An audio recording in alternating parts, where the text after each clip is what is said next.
finger if you don't understand it. Smoking OG strains and I board these planes. I do it for the power, never for the fame. My girl just hopped out the shower, she's a gorgeous thing. Told her ride it like a horse Mustang. Of course she came, kick game for my young niggas. That's to support the local drug dealers. I feel ya, I keep it realer than most of them. Like who really don't love them? And even if they don't, fuck them. Can't knock the hustle, you ain't got the muscle. We keep it popping at the spot, we make the profits double. We tripping acid, making life move faster for you. Stop hanging with them hippies before they get your ass in trouble. Peace life, yeah. All I do is stay lit. Moving through the city with a bad little chick.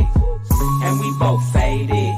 I'm getting brain while I drive like I'm glad we made it. Hey, all I do is stay lit. All I do is stay lit.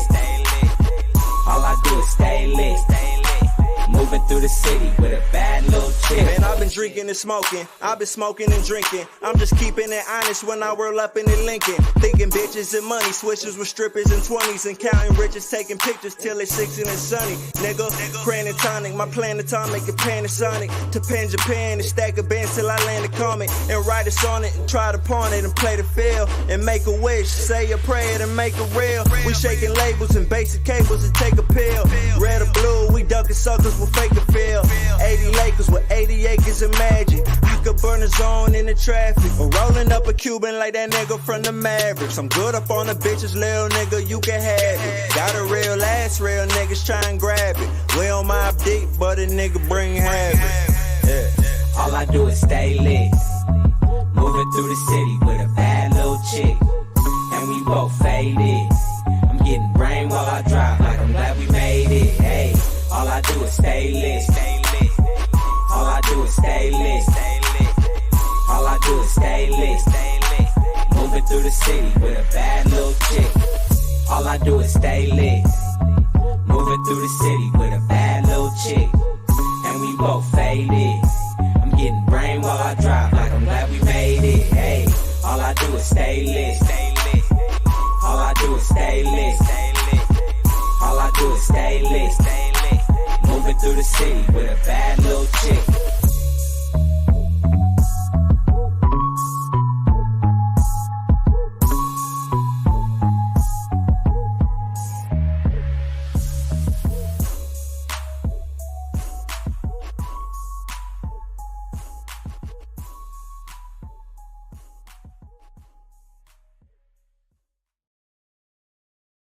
Yeah, a couple of real quick takes, and then we'll just wrap it up.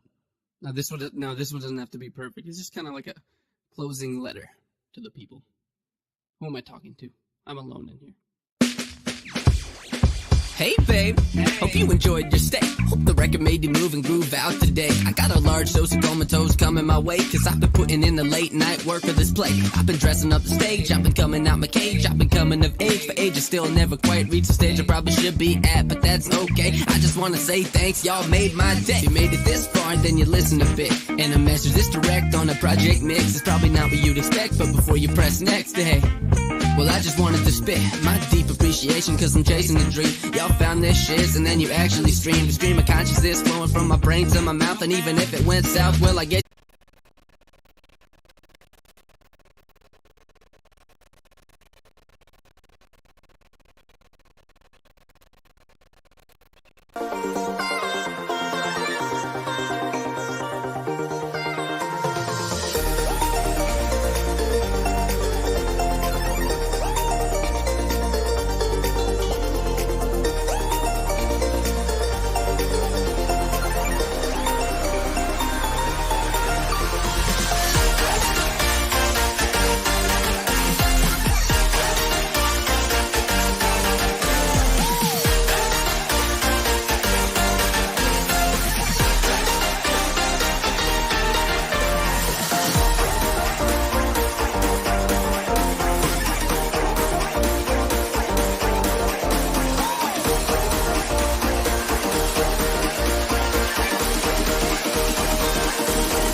function, pumping and dumping, manipulate the market, flooded from the darknet, flooded from the deep web, keep it a secret. Every exchange got the nerdy brains trading on the frequent.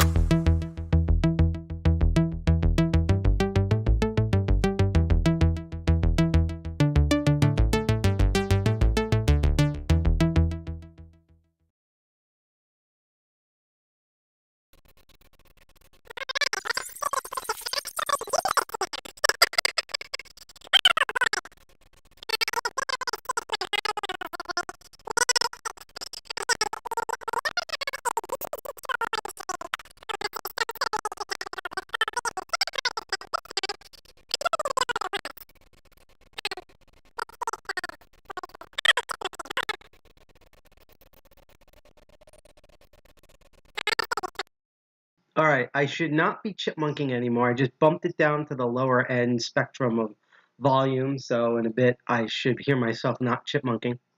But I'm going to continue on as usual. Yeah, basically had everything set up, ready to go, ready to right through this, and the internet just died in the beginning of the stream. And I have no idea why. I literally did. I went through everything. I went through different settings. I don't know what happened. And then basically, I had to literally restart the machine, turn the machine off and on again. And that seemed to have fixed the problem.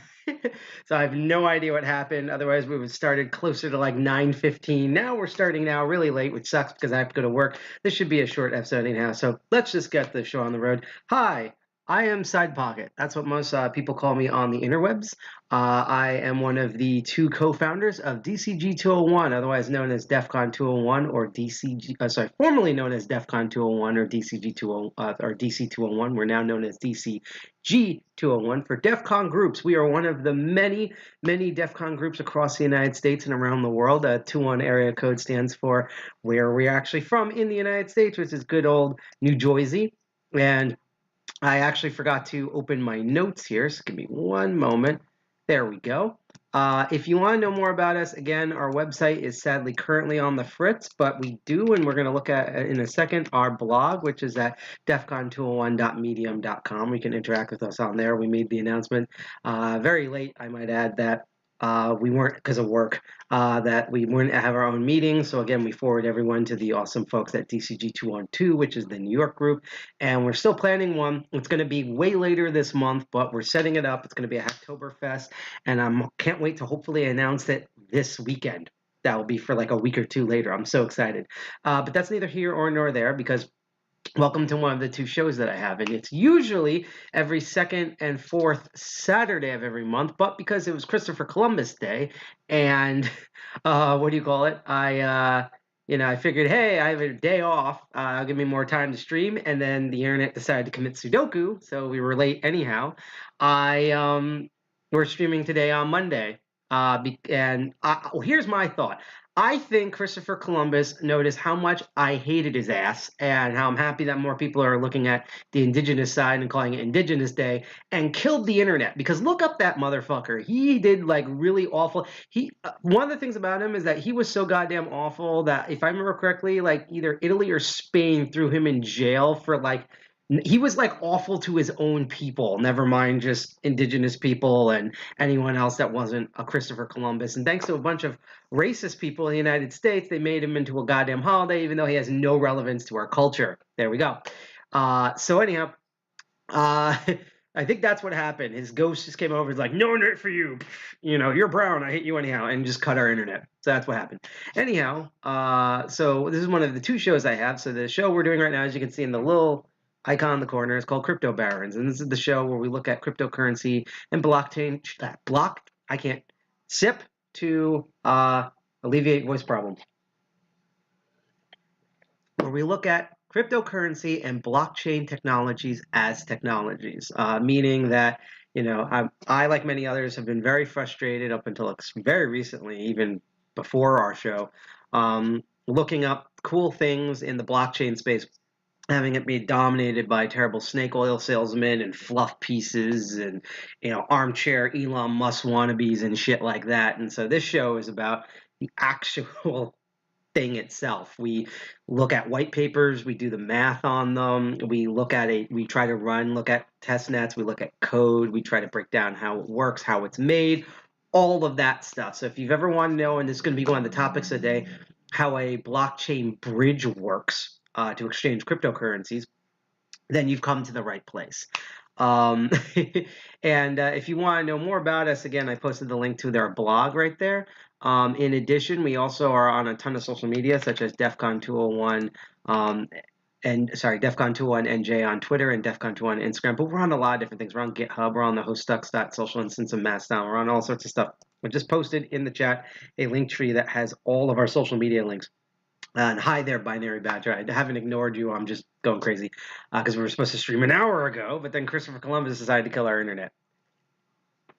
Anyhow, actually, I'm sorry, Christopher Columbus. Yeah, forgot. Different route. It's also going to be where the Binance coders are, but we're going to get to that in a moment. But yeah, that's social links to our website. We're also streaming on Twitch, DLive, or YouTube. So if you're watching on us on any of those services, I hope you like, share, and subscribe completely for free on those platforms. Particularly if you're on YouTube, click that bell and turn on all notifications, because for some reason YouTube doesn't do that by default, because YouTube is a poorly coded piece of shit. Not as badly coded as some of the stuff we're going to look at today, but it is.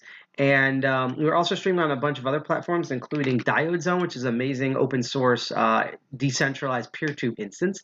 And we're unfortunately streaming on Facebook because, hey, you have to go where the people are.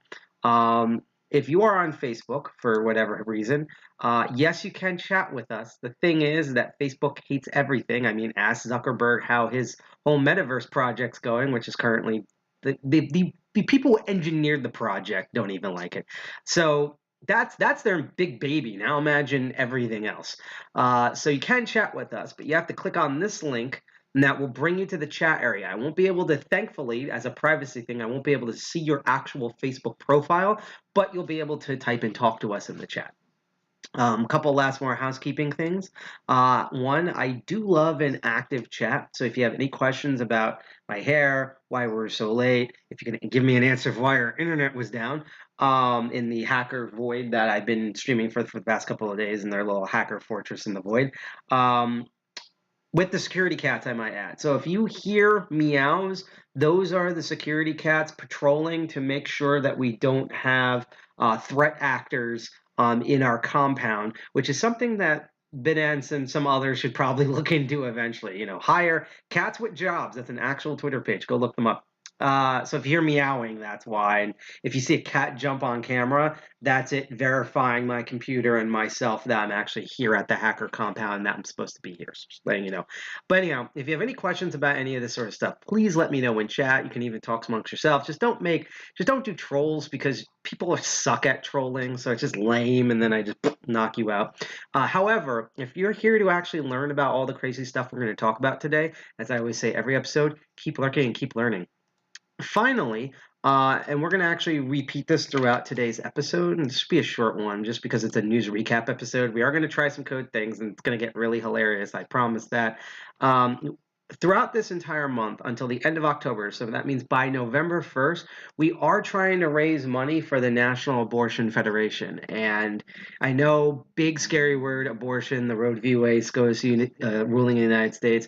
Couple things about that. First of all, never mind that there's many hackers who have uteruses and are being completely screwed over right now. I mean, you think as an American we would be used to that, but no. And of course, there's a lot of hackers who know some people who are dating or married to or whatever with people with uteruses. But in addition to that, the whole ruling on Roe v. Wade was actually a major privacy concern. So now that that's overturned and this is true, the U.S. government can actually expand the Patriot Act even more than it already outreached to, by essentially saying you're doing something with reproductive stuff, and so whatever your main living space is, they can spy in there without a warrant, and they're justified because that's what SCOTUS overruled. So even if you do not have a uterus at all, you are still majorly affected by this, and they took your rights away in the United States. And if you're in another country, I don't know why, but other countries like to emulate the shit that we do. So it's similar to how when we've elected assholes, other countries then start electing similar assholes. And when we do actual good policies once in a blue moon, other countries start doing those sort of policies, you know that they're going to look into this type of stuff in your area. So this is a big thing. And the National Abortion Federation, despite the name abortion in the name, they not only help and cover all different organizations that deal with just human reproductive stuff in general. So sex education, protection,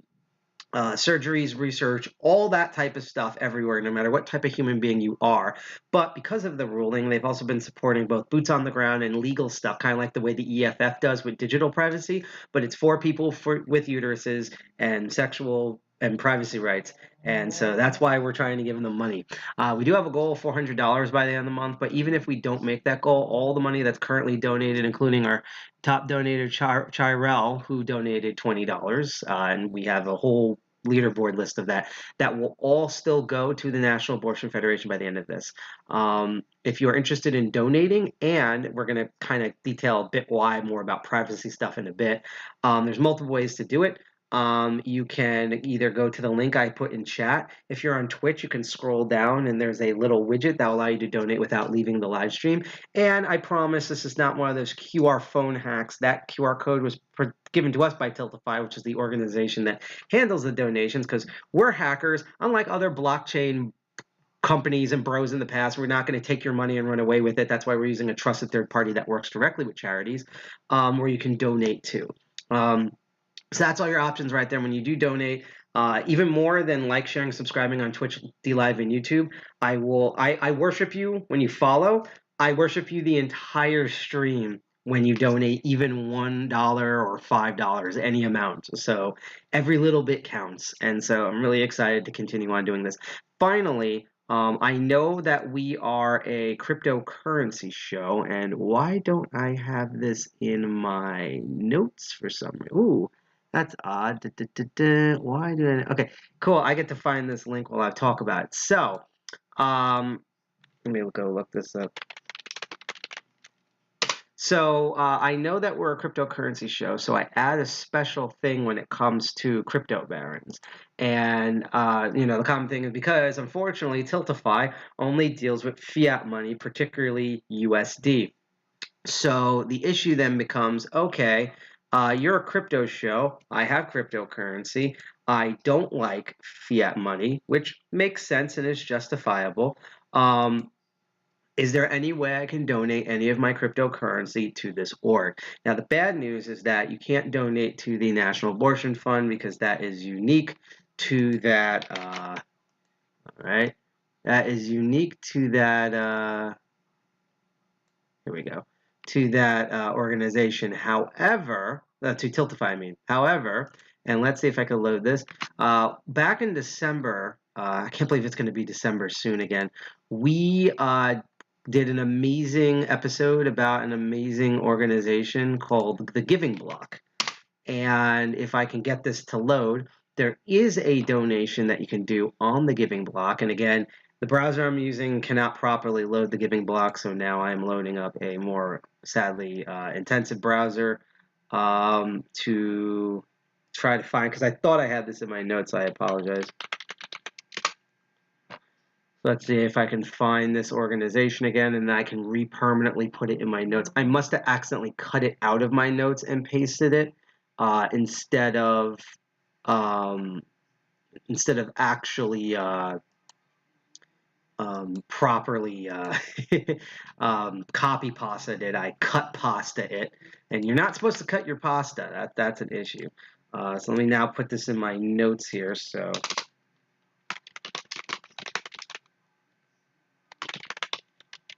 charity, and that URL. So now that is permanently in my notes. So now I can close this browser and not have to worry about it, which is the Medical Students for Choice. And what they do is they do something more specific than the National Abortion Federation, in which they actually directly donate money to research facilities, medical facilities, and train doctors in sexual reproductive health, in abortions, in vasectomies, hysterectomies, all of that. Anything you need to do with human reproductives, they train the actual doctors for and provide them with the funding in order to continue their practices, which is very important. If you want to donate to that with all sorts of crypto, whether it's the big five like Bitcoin, Litecoin, Ethereum, Monero, etc., maybe not Binance, because we're going to get into that, or And they have amazing stable altcoins out there. One of my favorites that we're going to cover next year is the Moss Earth cryptocurrency platform, which is fascinating. But you can click on that link and donate directly. And I promise on the next Crypto Barons, we will actually have that cryptocurrency link in the actual stream, in addition to the Tiltify one. So I know that that was a while to get through the intro, but unfortunately I had a mishap with the URL, so we have that. It's just been mishaps today. Watch, the coding will actually go right for once. So without that out of the way, let's get into today's episode. I'm going to intro it. We're going to take a very, very short break, and then we're going to go directly into the episode because I'm already running out of time. Today's episode originally had a completely different topic for this episode that I plan on still covering later. At the last minute, I decided, you know what? There has been so much cryptocurrency news in the past 2 weeks, and particularly earlier this week, major development and blows that even though everyone and their mom have been talking about it, I figured we should cover it on the show. We should learn about it. We should attempt to see if we can simulate some of those hacks in a safe environment or take a look at frameworks of various things. And we're going to cover 2 main topics today, a third like mild topic, and then 2 small topics that I want to bring up. And the 2 big topics we're going to be getting into is the Binance Smart Chain Hack, which shows you that the trolls under the bridge are still very lively, and the Celsius privacy leak, because strap on, if for some reason you haven't heard about this, of either of those 2, holy shit, you are in for a ride. So anyhow, we're going to take a very short break with some music. It's going to be about a minute. Then we're going to go straight into it. We're going to try to run some things. Then we're going to wrap up the stream. And then if you're on Twitch, we're going to go raid someone. And then that should be our episode. Again, I'm sorry for starting so late. Everything was there. Christopher Columbus killed our internet. Fuck you. So yeah, enjoy the music for a bit. Just want to get some drinks and to walk around with like an indigenous symbol to drive Christopher Columbus away from the router here at the hacker compound. Check to make sure that the hacker security cats are still on their patrols, and see you in a bit.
Okay, I am back. Let's just cut straight to desktop mode here.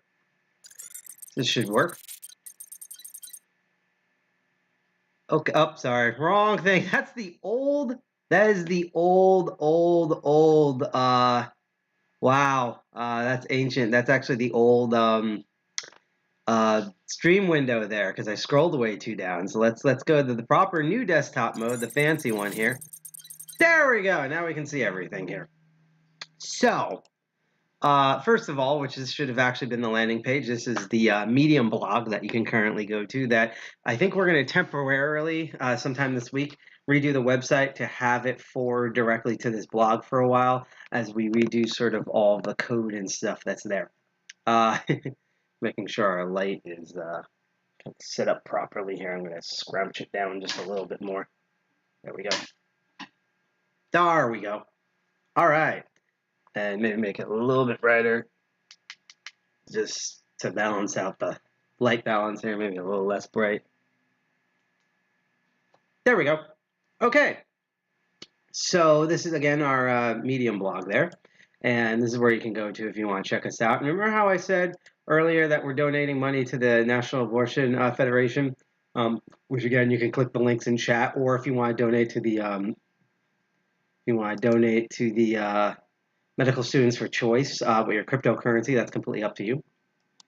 And how everything's nuts. Well, one of the things that's happened, by the way, with the whole Roe v. Wade ruling is Florida, our favorite state, has now an anti-trans law that is now backed, or anti-trans move, I must say, that is now backed by the Roe v. Wade ruling, where in order to prove that the female athletes are cis females, or they were born with vaginas and uteruses, they now they have no choice to opt into a period tracking app in which the Florida government, never mind everyone else's app choices, mines the data to verify consistently that they are female somehow. And originally this move would not fly and be considered un-American, but thanks to the Roe v. Wade ruling, states like Florida, which barely classifies as a state in my opinion, they're basically Disney World and that's it, are able to pull stunts like these. And expect not only Florida itself to get worse with stunts like these, but expect a lot of different states, you all know who you are, to continue to do bullshit moves like this until things are federally corrected. And that's exactly why we are trying to raise money for the National Abortion Federation and for the Medical Doctors for Choice, because this ruling, as you've seen, it started off as like, it's just some sort of like, thing about like abortion. Now it's escalating into like really obvious dystopian nightmare stuff for people with vaginas, people with uteruses, and people without them. It's pretty nuts. It's basically if you live in the United States, you're fucked in this aspect, never mind everywhere else. So with that out of the way, let's get to our main topics today. So we're going to be covering a lot of different crazy blockchain hacks and fuck-ups and everything. And I guess this, because the next episode of Crypto Barons is going to be directly Halloween themed. We're going to be covering a lot of like spooky blockchain and cryptocurrency tech. A lot of things. It's literally going to be like blood and death and things like that. However, we try to do this in the entire month, and for Master of Unlocking, my other show, I found a lock that got knifed to pieces, and we tried to see if we could pick that open. I'm still working on it. I'm still working on the next Halloween episode for that show. It's going to be great, and I know what the next Crypto Barons Halloween one. But I was like, what Halloween themed? And my original choice wasn't really Halloween themed or scary or spooky, and I was going to go with it. But then when I realized, like, basically everyone is scared shitless now with the whole cryptocurrency stuff and blockchain hacks that have been going on, I figured, you know what? Let's just cover the cryptocurrency news again, just because it is literally that shit scary even within the past week. And again, if anyone has any questions about the stuff I'm going to cover, please let me know in chat. Otherwise, it's like, we'll keep saying, keep lurking, and keep learning. So let's get the two big ones out of the way. Let's cover the first really big one that rocked everything. And that is simply not the Airbnb, the Binance, or Binance. I'm going to call it Binance. No one has still told me how you pronounce that, and I keep forgetting. So someone needs to tell me. If you're in chat, you can tell me how I pronounce Binance, so I stop sounding like an idiot. But I'm going to call it Binance, the Binance Bridge hack. This is pretty fucking crazy. So Binance, which we were eventually going to cover on an episode that's still on our slate of covering exactly what Binance is and all of its crazy ecosystems. But Binance is like a giant cryptocurrency centralized hub. It was originally designed in order to centralize in a centralized way, trade and exchange cryptocurrencies, kind of like the way a modern bank does with fiat currency, which is also centralized. And part of the way they facilitated that was you being able to transfer your tokens to their own token called Binance tokens, which then you can exchange for other tokens as sort of like a middleman currency system. For the exchange. The Binance token itself, because it's been exchanged so much, got so big that the tokens became as valuable as any of the other existing tokens like Bitcoin and Ethereum and Litecoin on their network, which made Binance a ton of both fiat and cryptocurrency money. And so they've expanded to all sorts of different things. They have their own charity programs, they have their own developer networks, things like that.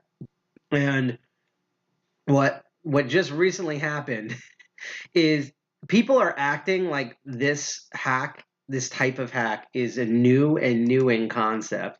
And while the hacker patrol cats are going by the compound, good work, girl. Find those malicious activity people, like the person who did this.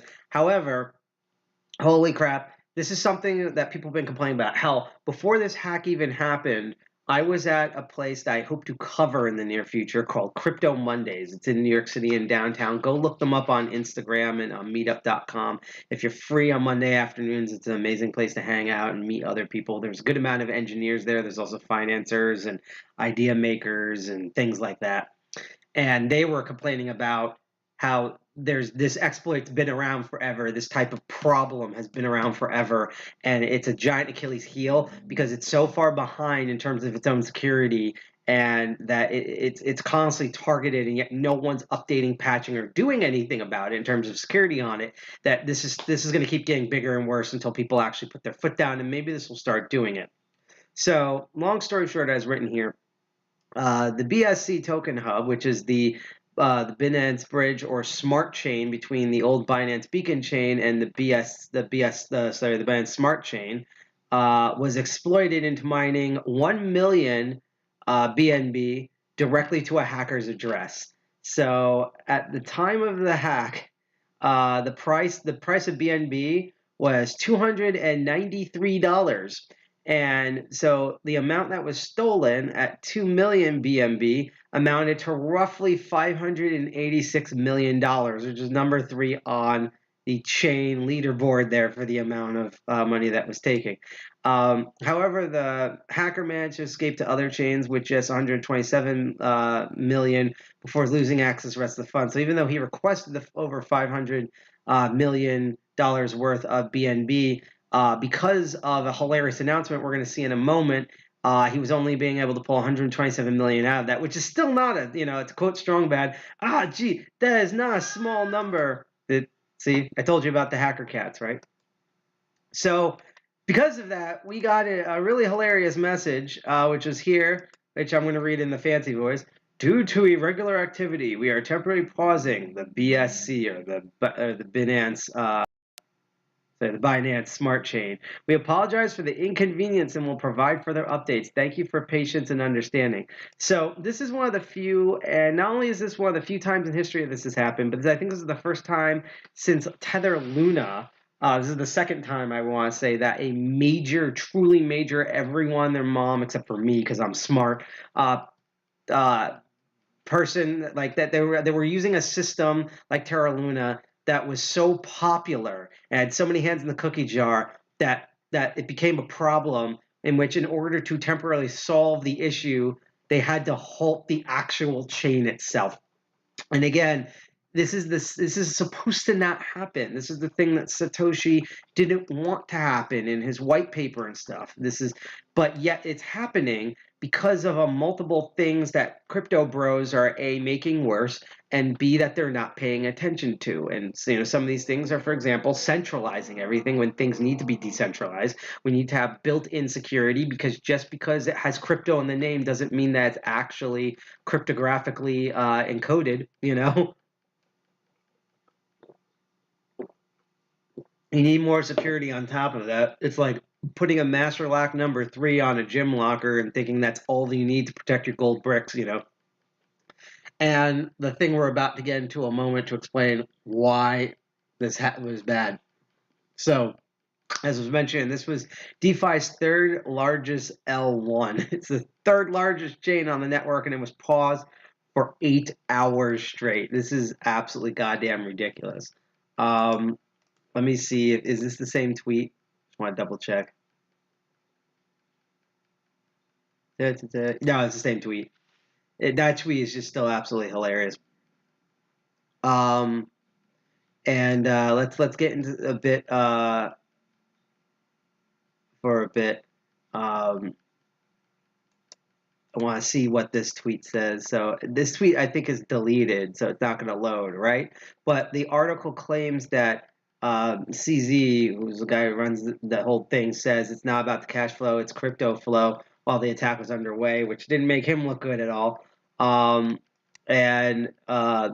big problem was since the chain was frozen for 8 hours, all of these users, which there was hundreds of thousands, if not millions of, were not being able to properly access their funds or do any transactions. Now, how the hell did any of this shit happen? Well, before we get into like what happened, what was the actual exploit, what we need to go look into is the platform or the main method that was actually exploited. And that exploit, that platform, is a crypto bridge. So let's look at a quick video explaining what a crypto bridge is, and then we'll do a recap after we see the video to know what we learned, and then we're going to go into the actual hack itself. This is pretty wild stuff, so here we go.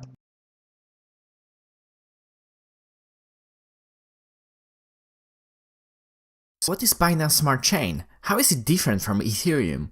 And what is CD? Oh, sorry, wrong video. We're going to learn what the blockchain, actually, so let me reiterate. We're going to quickly learn what a, crypto bridge is. See, this whole internet dying thing screwed over my entire show notes. But no, we're going to learn what a bridge actually is. And then we're going to watch a quick video about the Binance Smart Chain itself and then explain what the hack is. So the first video is going to be about the bridge. Originally, I had these swapped. I wasn't, again, my show notes. So let's learn what a crypto bridge is first. Let's say you want to go and spend a week in Italy with your wife and her family. In fact, my wife is actually Italian, and I would absolutely love to go visit her father's family in Sardinia. He says it is beautiful over there, especially the beach. So you put together a to-do list and make sure that all of the important items that need to be done beforehand are completed. For the sake of this video, there's one thing left: exchanging currency. In most countries, that is actually really easy though, because there's already a system set up where you can go to a kiosk or a bank and exchange your dollars easily for the euro. But what do you do when you want to, say, trade your Bitcoin for Ethereum or your Ethereum for Matic? Well, this is the dilemma that cryptocurrency is having, but more on that in this video. Welcome to Whiteboard Crypto, where we spend a lot of time and resources creating these amazing animations so that you can sit back, relax, and hopefully understand this topic with the help of our analogies, stories, and examples. Let's dig in. What is a blockchain bridge? A blockchain bridge is a connection that allows the transfers of tokens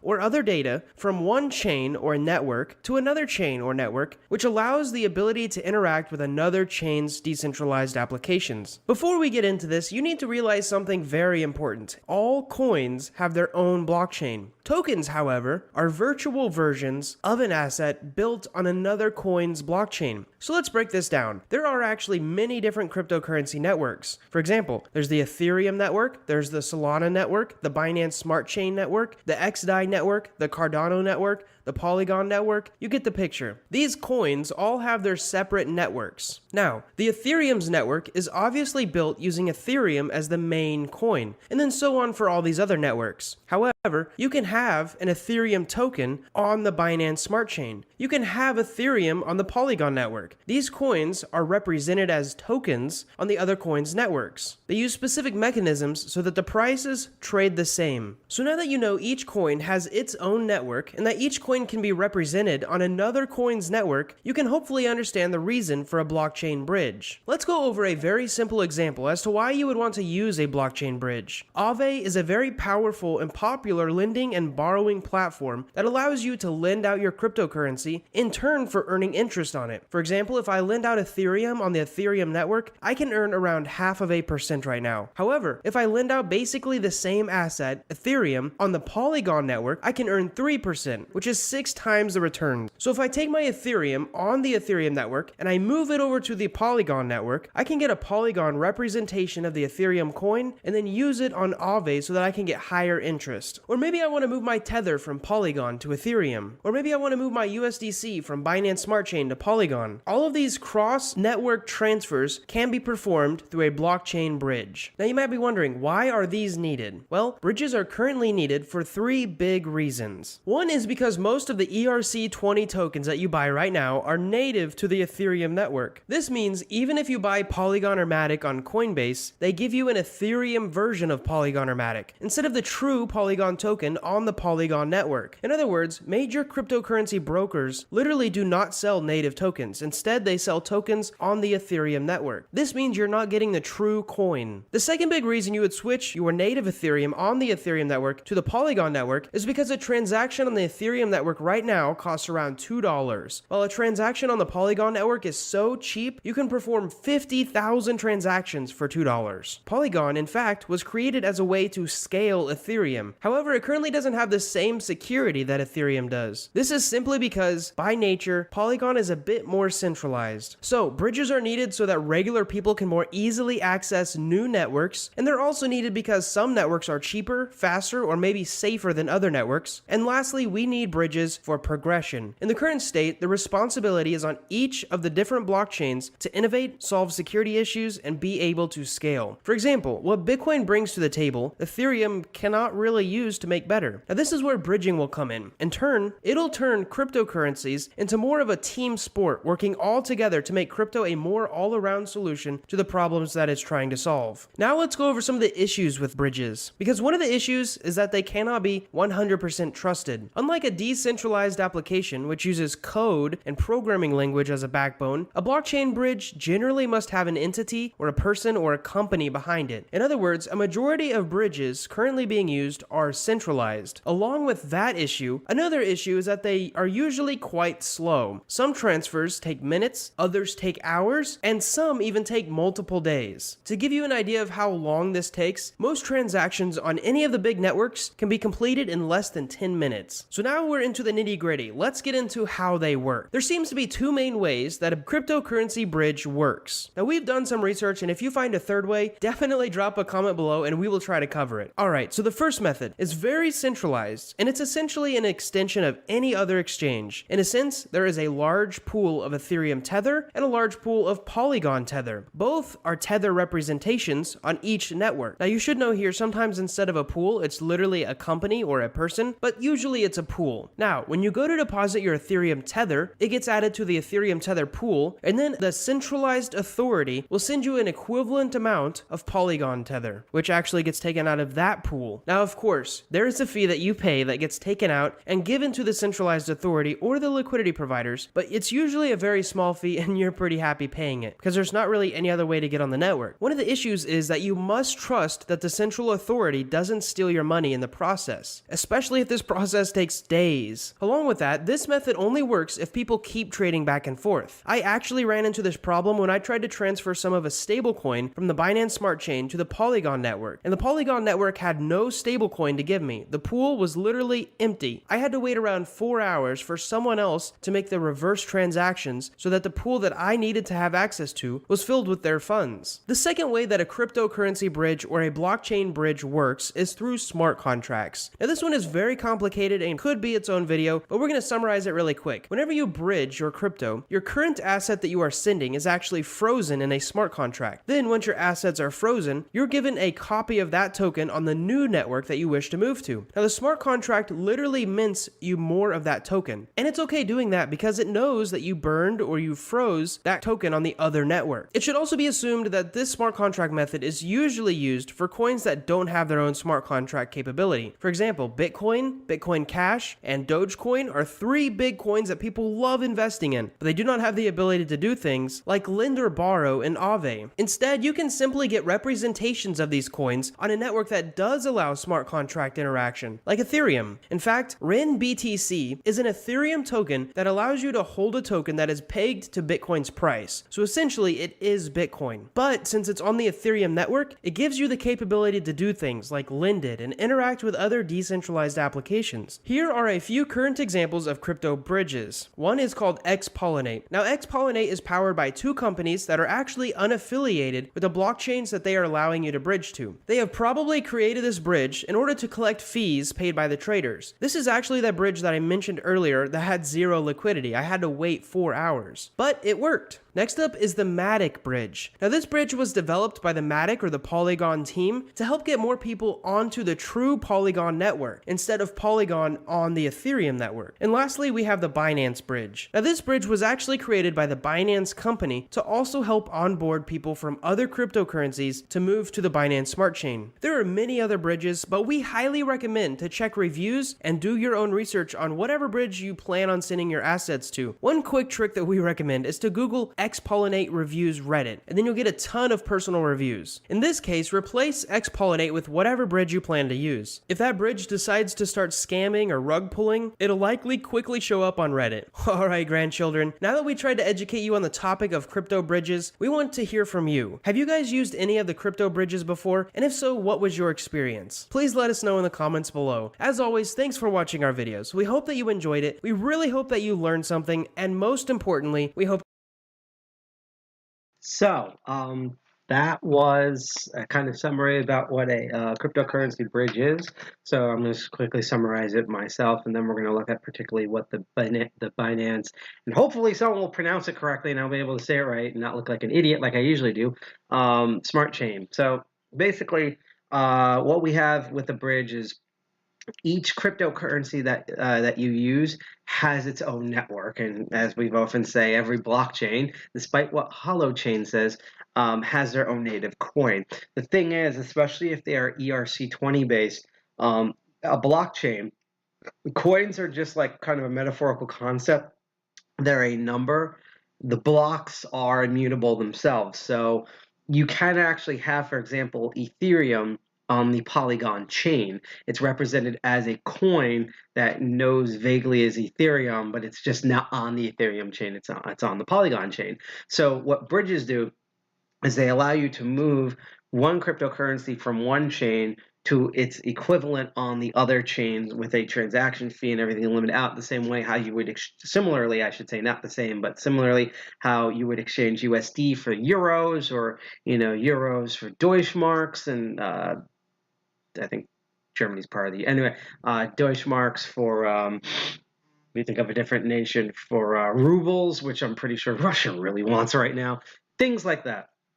And the big problem with them, as we're going to see in a moment, is that because of the nature of the way bridges work, the way they're coded and the way they're structured and organized, they are centralized units that usually have really poor security. So bridges can't be fully trusted, which is why it's really easy for hackers to dupe a lot of them. And so most of the time when you hear a sort of a theft story like this, 8 times out of 10, they've targeted a bridge between two different coins, from not only insecurity of a bridge, but maybe from a less privacy-centric coin to another or something like that. And then now, before we get into the particulars, which we will in a second, let's learn more about the Binance, we're going to find out how it's pronounced in a moment, Smart Chain itself, so we know exactly how that works. And then we're going to go into the nitty-gritty, including looking at code about how this hack happened. Then we're going to cover the other topics, and we should be good. So let's find out how the actual smart chain worked. So what is Binance Smart Chain? How is it different from Ethereum? And what is CDeFi all about? You'll find answers to these questions in this video. Before we begin, if you want to learn more about decentralized finance and the technology behind it, make sure you subscribe to my channel, hit the bell icon, and enable all notifications. Same thing for us. You can also consider joining us on Patreon and learning even more about DeFi. First, let's see how Binance Smart Chain came into existence. In April 2018, Binance, one of the biggest cryptocurrency exchanges decided to launch their own blockchain, Binance Chain. The main idea behind Binance Chain was to create a high-speed blockchain able to support large transaction throughput. To achieve this, the team behind Binance Chain chose the tender mint consensus model with instant finality, and instead of supporting multiple applications, decided to focus on its primary app, Binance DEX. With DeFi on Ethereum flourishing and Binance DEX not getting as much traction as expected, Binance very quickly realized that the main feature missing from Binance Chain was the ability to run smart contracts and allowing other teams to deploy their own applications. At this point, Binance made an interesting decision. Instead of trying to add smart contracts capabilities to Binance Chain and sacrificing its performance, they decided to launch another chain in parallel to Binance Chain, and this is where Binance Smart Chain comes into play. Binance Smart Chain launched in September 2020, and in contrast with Binance Chain, was fully programmable and supported smart contracts out of the box. If you'd like to better understand what smart contracts are and why they are so important, you can check this video here. Creating a completely new smart contract platform from scratch requires years of work and research. Instead of doing that, Binance decided to leverage users and developers' familiarity with Ethereum and fork Ethereum's Go client, Get. Of course, forking Ethereum without making any changes wouldn't make much sense, so Binance decided to optimize the new chain for low fees and higher transaction throughput by sacrificing decentralization and censorship-resistant properties of the network. This was achieved by replacing Ethereum's proof-of-work consensus model with the proof-of-staked authority model and tweaking a few other parameters such as the block time and the gas limit per block. Before we jump into the details of Binance Smart Chain, let's see why some properties of the network had to be sacrificed in the first place. We can understand this better by revisiting the famous scalability trilemma. The scalability trilemma is a useful model introduced by Vitalik Buterin that helps with visualizing what trade-offs have to be made when it comes to different blockchain architectures. Each blockchain has three core properties: security, scalability, and decentralization that cannot be achieved simultaneously. So in order to significantly improve one of these properties, the other ones have to be sacrificed. Sharding is an attempt at solving this challenge at the base layer by splitting a blockchain into multiple smaller chains, shards. Sharding is one of the scaling approaches chosen by Ethereum, and it's one of the elements of the ETH2 upgrade. Unfortunately, sharding by itself cannot fully solve the trilemma, and even sharded blockchains wouldn't be able to process hundreds of thousands or even millions of transactions per second without sacrificing decentralization and security. This is also why the Ethereum community decided to use Layer 2 solutions that can dramatically increase the scalability of a blockchain without sacrificing other properties. It shouldn't come as a big surprise that there were a lot of other projects popping up that, despite the scalability trilemma, decided to scale up by sacrificing the other two properties. One of the most notable examples was EOS. This is also the approach that Binance Smart Chain decided to go with. Binance Smart Chain, instead of using a proof-of-work or a proof-of-stake consensus mechanism, uses a proof-of-staked authority model. In this model, all transactions are validated by a set of nodes called validators. A validator can be either active or inactive. The number of active validators is limited to 21, and only active validators are eligible to validate transactions. Active validators are determined by ranking all validators based on the amount of BNB tokens they hold. The top 21 validators with the highest amount of BNB become active and take turns validating blocks. This is determined once per day, and the set of all validators is stored separately on Binance Chain. Besides taking BNB tokens themselves, validators can also encourage BNB holders to delegate their BNB tokens to them in order to receive a share of the validator's transaction fees. On this note, all transaction fees on Binance Smart Chain are paid in BNB, which is the native token of the chain, in a similar way to how ETH is native to the Ethereum blockchain. In contrast to Ethereum and Bitcoin, there are no block subsidy rewards on Binance Smart Chain. This means that the validators only receive the transaction fees paid in BNB, and there is no other fixed reward per block. Although the POSA consensus model allows for achieving a short block time and lower fees, it does so at the cost of decentralization and security of the network. First of all, a user cannot just start validating the state of the blockchain in a similar way as they can do it in Bitcoin or Ethereum. On top of this, even if a user could just join the network in a permissionless way and start validating transactions, they wouldn't be able to do it for a very long time on consumer-grade hardware, as the state on Binance Smart Chain grows at a much higher rate than the Ethereum state. Now let's see how the POSA-based model allowed the Binance Smart Chain team to change the block time and the block gas limit. The block time was reduced from around 13 seconds on Ethereum to around 3 on Binance Smart Chain. This allows for higher transaction throughput and faster confirmation time at the cost of having to store more data. If implemented on Ethereum, it would also increase the number of orphaned blocks, as there would not be enough time to propagate valid blocks across the network from multiple different geographic locations. When it comes to Binance Smart Chain, however, this is not a problem, as validators just take turns validating blocks.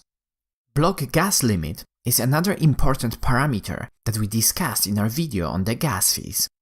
This parameter basically decides how many transactions can fit into one single block. On Ethereum, miners have to come to a consensus and decide what value they want to set it to. Increasing the block gas limit, similarly to reducing the block time, increases the amount of data produced by the blockchain, which makes it harder for individual users to run their own nodes. Again, this is not a problem on Binance Smart Chain, as the 21 validators can just run their nodes on institutional-grade hardware when the state of the blockchain grows beyond what can be handled by consumer-grade hardware.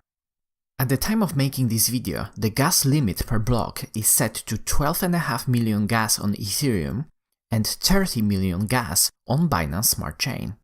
By knowing both the block time and the gas limit per block, we can quickly calculate that the amount of data on Binance Smart Chain increases roughly at a 10 times faster rate than the state on the Ethereum blockchain.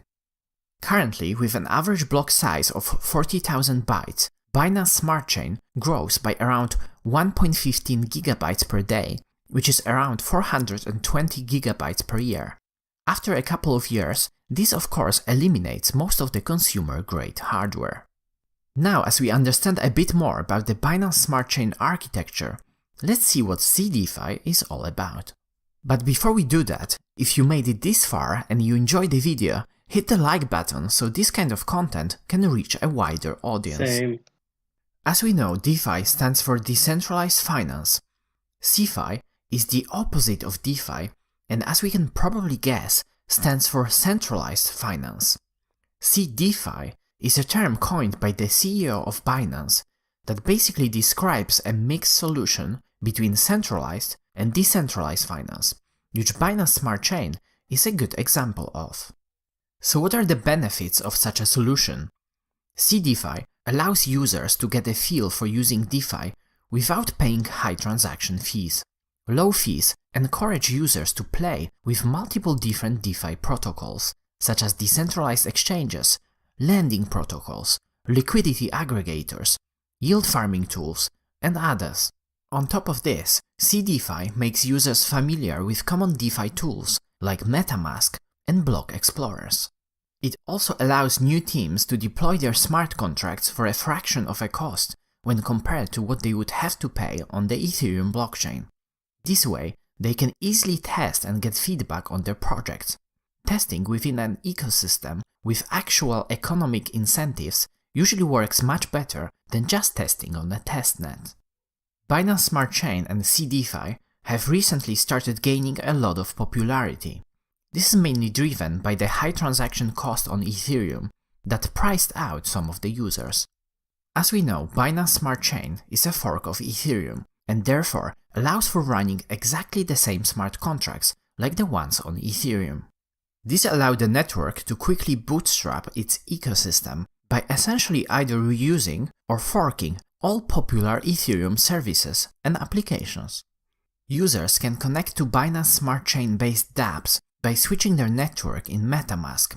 They can look up their transactions on bscscan.com, which is pretty much a copy of etherscan.com. They can trade on PancakeSwap, a fork of Uniswap. They can lend and borrow on Venus, a fork of Compound, and yield farm via AutoFarm, a protocol that resembles Yearn Finance. Binance Smart Chain, similarly to Ethereum, also allows for creating new tokens using their BEP20 standard, Ethereum's ERC20 counterpart. Some Ethereum-based projects also quickly saw the opportunity for expanding their reach to Binance Smart Chain at a minimal cost. 1inch, a liquidity aggregator, has recently decided to also launch on Binance Smart Chain.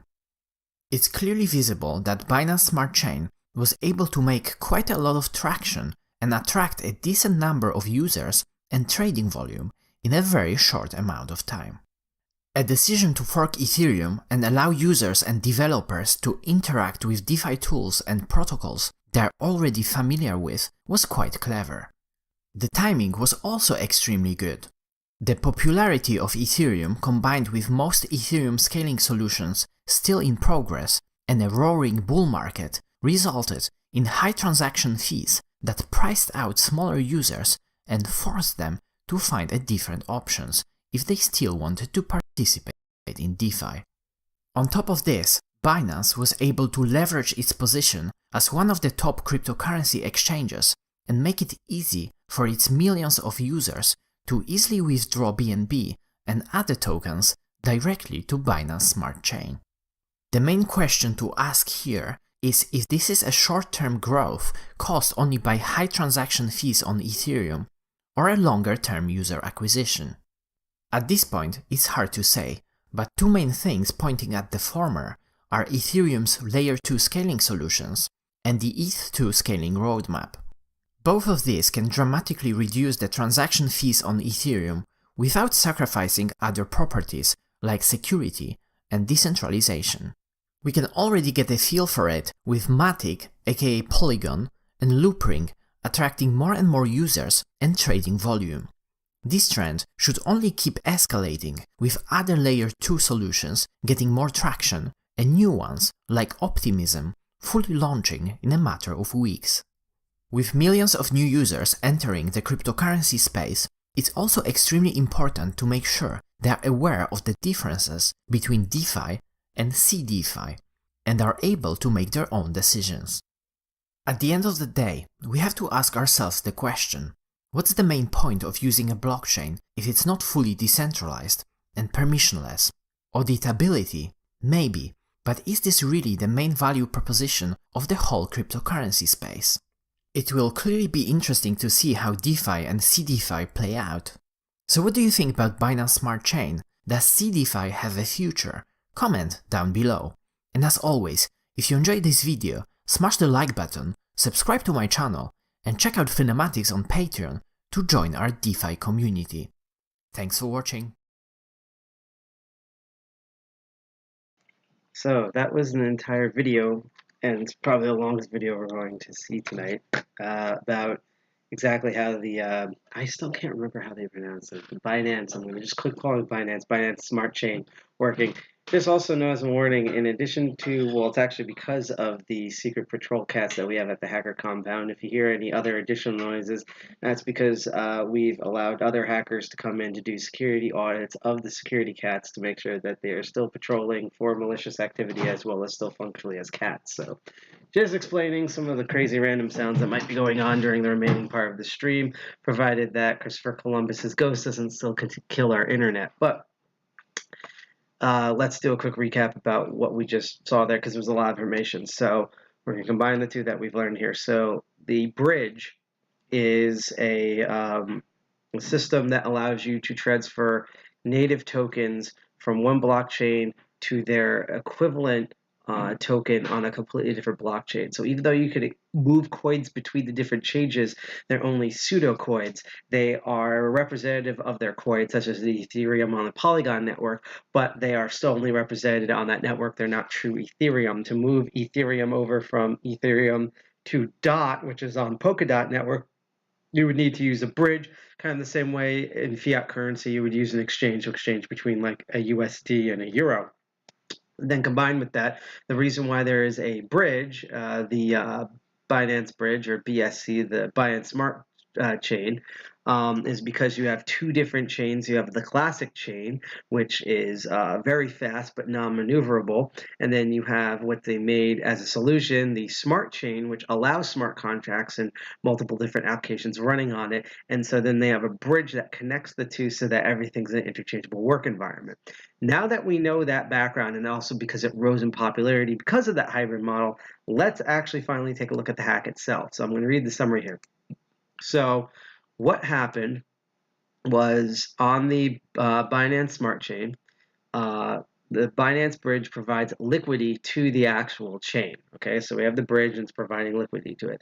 The hacker basically convinced the bridge to send them 1,000 BNB 2 times.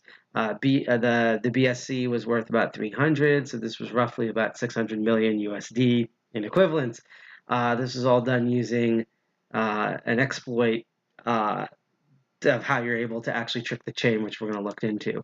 And essentially, it is a flaw in a custom functionality built into BSC, and it involves the IVAL tree. Remember the different blockchain trees that uses Merkleization, which we actually have not only a fork of, which you can, if you go to defcon201.github.com, you can actually follow along. We have all the code we're going to look at, all the repositories pinned, and if you're on Twitch, you can scroll below, and there's a little widget that allows you to, similar to how when you donate to the National Abortion Federation, which I'm going to get into in a second, you'll be able to launch these repos and follow along with us without having to leave our stream. So this is the IVAL, and this is the IVAL tree here that Binance uses, and they use an exploit in how this tree communicates in order to do really, really bad things to it. As we can see, this is the light client for the contract. So somewhere in this code, they used an exploit, and I have a theory, because we're going to look into a little bit later on what type of exact exploit that they used in order to do these transactions twice. Now, thankfully, again, because someone realized the activity and they halted the chain, they only got away with what was it, 127 million dollars in BNB than the 586 million equivalent of BNB that was originally requested between the two transactions. We actually can, if I can load it up, look at the two transactions exactly when they happened. So this was the first transaction on BSC scanned, which is a great way to look at the actual Binance Smart Chain. So we have this address here 4 days ago, bridge exploiter, and it moved that, and that's the 287.12 BNB. And then the second transaction, roughly 2 hours later in UTC, which should pull out the remainder of that 500. So this one is the 287. So these are the two. It basically tried to fool, thinking it's doing one transaction when in fact it used two, and caused all sorts of this absolute insanity to happen.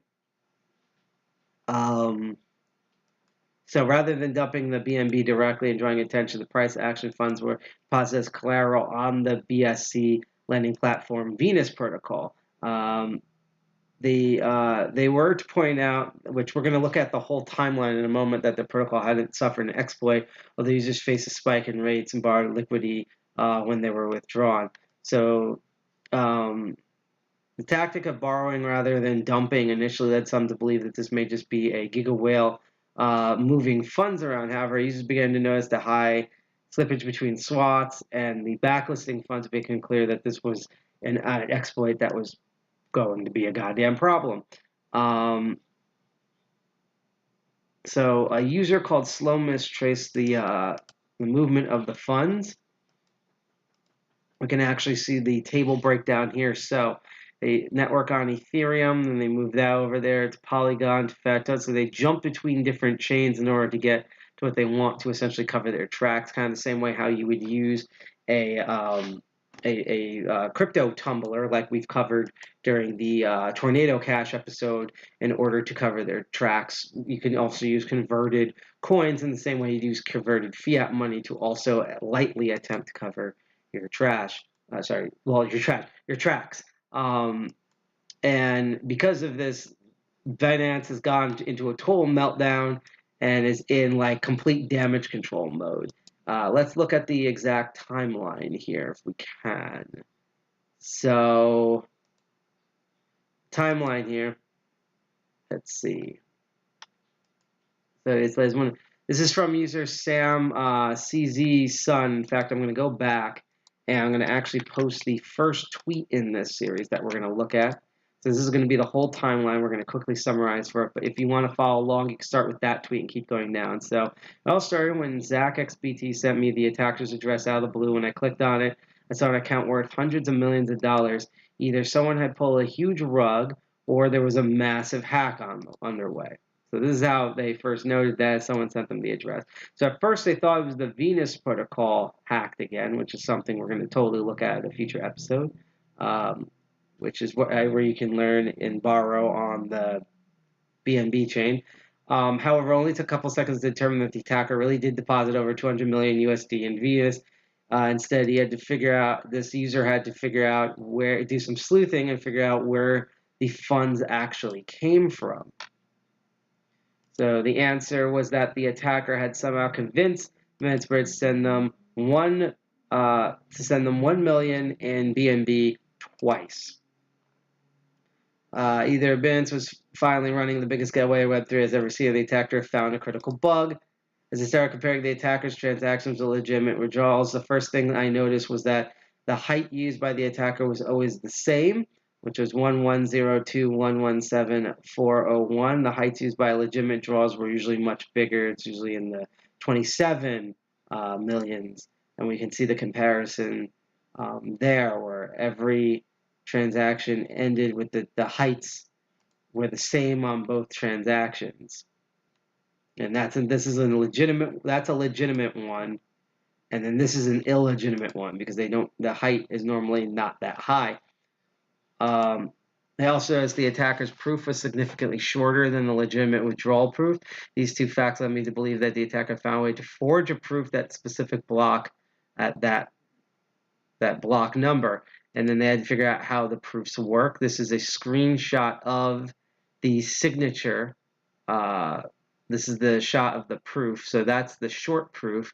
And this is the actual legitimate one. So you can see there's quite a size difference with the amount of hex hashing going on there. So as I noted on this tweet here, on Binance, there's a special precompiled contract used to verify the ival leaves. If you don't know anything about ival leaves, doesn't know much of it either, but fortunately I need to reproduce the hack as the remaining 5%. Like most hacks, this was simple, short, and sweet to the point. So we can see here, unit 256 memory, assembly, so I0, specifically not 65, run length 20. Okay. So basically, when you verify an ival tree, you specify a list of operations. The Binance bridge typically expects 2 of them: the ival:(v) operation and a multi-store operation. And you can see the implements on it on the GitHub right here of where the code is. So we have again the ival:(v) and the multi-store. Let's see if we could find it here. Let's see, we're just looking at the code. Let me make sure. Okay, I'm going to make the screen a little bit bigger just to follow along. Thought 150 was good, but let's make it stupid big. Okay. So what was the other one? They have ival and multi-store operations. Yep, so there it is, the ival. That's the market proof right there at line 106 for the function. So that's what it's looking for the Merkle proof. And that is involved in the actual multi-store. So this is the problem area right here at line 106. In order to forge a proof, you would need both the operations to succeed, and you would need the last operation, the multi-store, to return a fixed value, hence that specific hash block. So looking at the implementation, you can convince that it's impossible, or at least very difficult, to manipulate the root hash, or you could just take their word for it. That means we need our input value to be equal to one of the comment IDs. So you can see here, you have root with byte root that goes into nil, and then the AGR value for bytes equal to hash, and that's the actual commit ID. The input value of multi-store operation is the output value of the ival colon v operation. That means if we want to somehow control the root variable here while still passing the value verification. So this is what they're manipulating here. So see the root, so that's the proof for the compute root hash, which then returns the byte. And then on this screen here, you have the verifying item value. Those are the things you would have to do for the output values to control the root variable here. So how is the root hash computed? Well, it happens that the monster of a function called compute hash at the very, very high level, it recursively, oh god, recursiveness, oh, my brain, no wonder why this is fucked. Just note that recursivity is a common meme in coding if you don't normally do coding. Remember, I'm not very good at coding, and even I know the hell recursiveness is. So it recursively goes over each path and leaf and does a bunch of hashing, and really the implementation details don't matter. Just want to see if this is the same thing or if I should have forked it. So yeah, this is the actual highlight part of the same program that we were looking at, the ival. So that's this chunk here. I can zoom in here.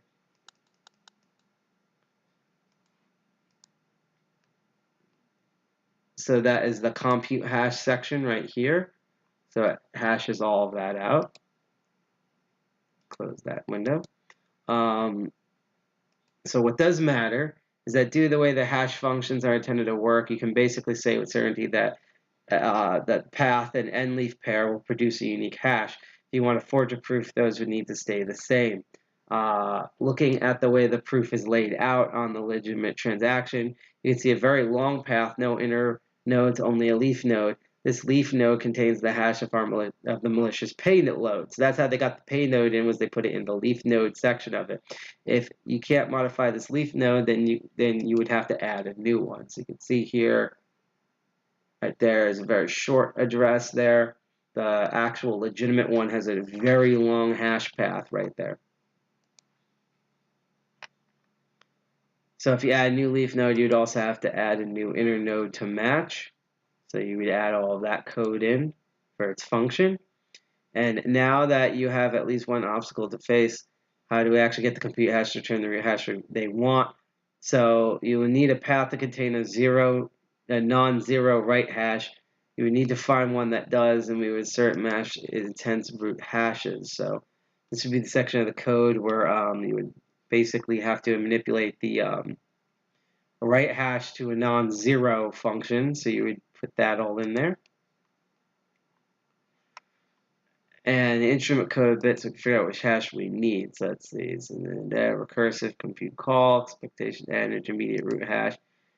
And so the way you would forge it is, so they would spit out all of this. So it expected that, but it got a completely different hash code. But they're derivative of each other, so similar enough in which that's where you can essentially pass the fake root. So all that's left is you put it together, you take the legitimate proof, and you modify it so that is a new leaf for the forged payload. You add a blank inner node to satisfy the prover, so it validates, and then you tweak the last leaf to exit out with the correct root hash. So basically, it's wearing two masks. It's using a legit payload, and it tells it, hey, since I'm legitimate, I have a friend here who's a new leaf, and it's blank, so that says that I'm legit because you've already approved me, and then the validator is like, yes, and then when that leaf ends, it goes back to the correct root hash, and in between that, that's where they put in that malicious point there to basically forge the transaction.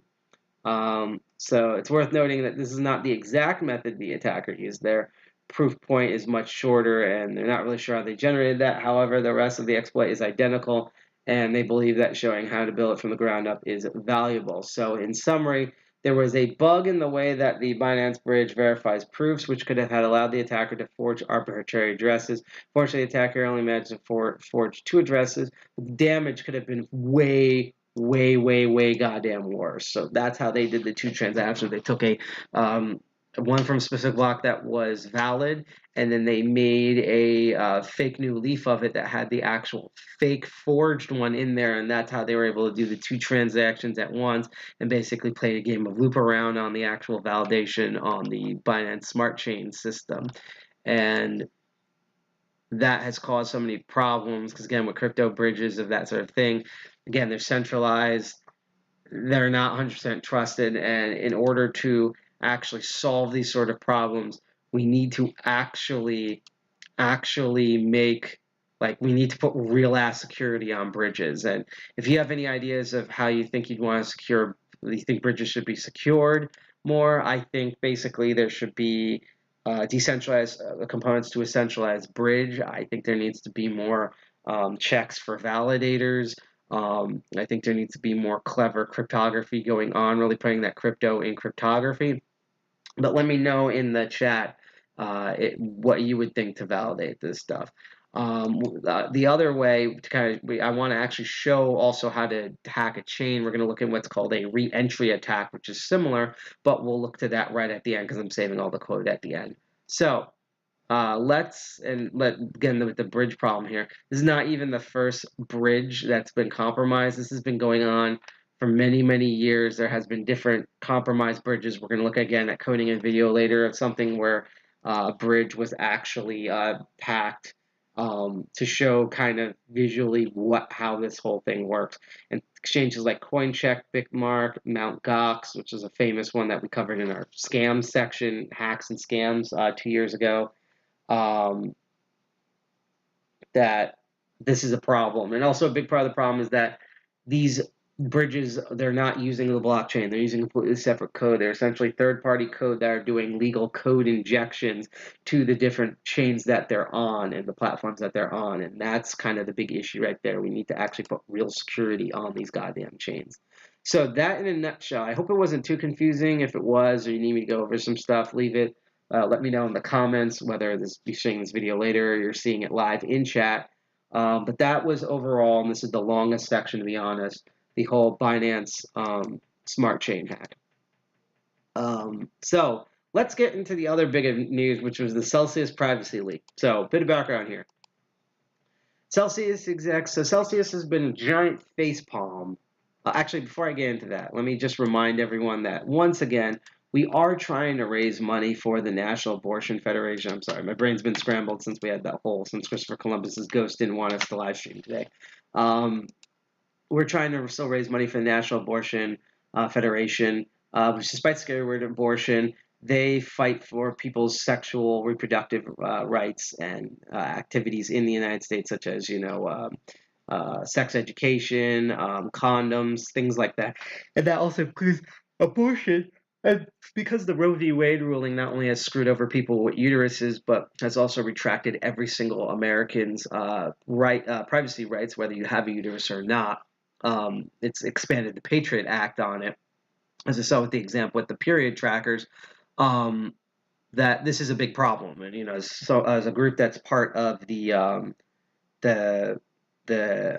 Electronic Frontier Alliance, which is a subsection of the EFF, or the Electronic Frontier Alliance, privacy is a big, huge concern about ours, not to mention just the ethical nature of this. And so the National Abortion Federation is not only providing money for these sort of reproductive education and medical abilities, but they are also sending lawyers and activists, both boots on the ground and boots in the court, to try to combat in individual states as well as just federally the Roe v. Wade. If you want, there's multiple ways that you can donate if you're interested in donating even $1 or $5, because even though we're trying to reach $400, even if we don't meet our goal by November 1st, every single dollar, every single thing that's raised will still go to the National Abortion Federation. So it'd be amazing if people drop like 50s or hundreds. But even if you download, wow, you wouldn't download $1, would you? We're gonna reach that moment in 10 years. But even if you donate, not download, donate. Even if you donate $1, $3, $5, that still adds up, and you're still giving over to a good ethical cause, as well as trying to fight for every American's privacy, since our Supreme Court fucking hates us, because our government fucking hates us, because it's the United States. And also because it's the United States, other countries are going to start emulating our bullshit like they usually do. So this is just a freaking problem here.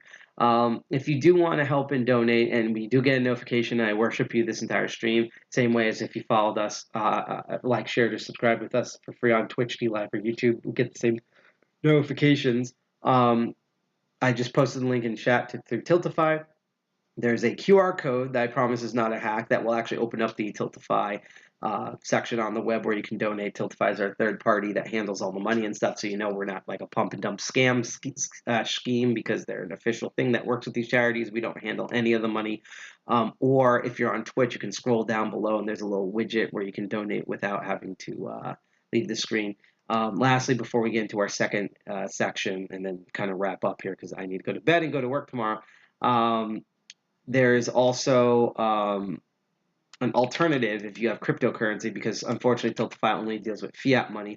There's also an amazing medical organization that the National Abortion Federation helps, which is called the Medical Students for Choice, which specifically reaches out and trains facilities and doctors and provides these facilities with the medical resources, like the equipment and the leasing of the land and office space and stuff, to not only perform abortions, but to perform all sexual reproductive health stuff, such as, again, educating their patients, vasectomies, hysterectomies,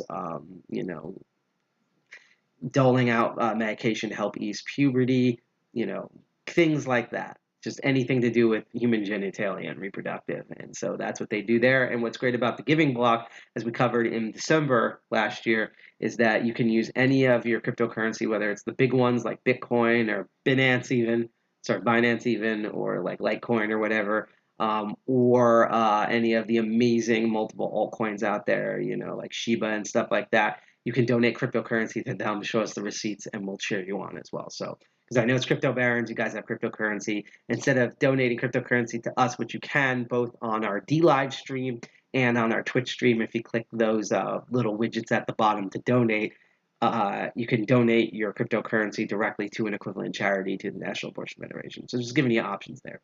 So let's move on to our second topic here, shall we?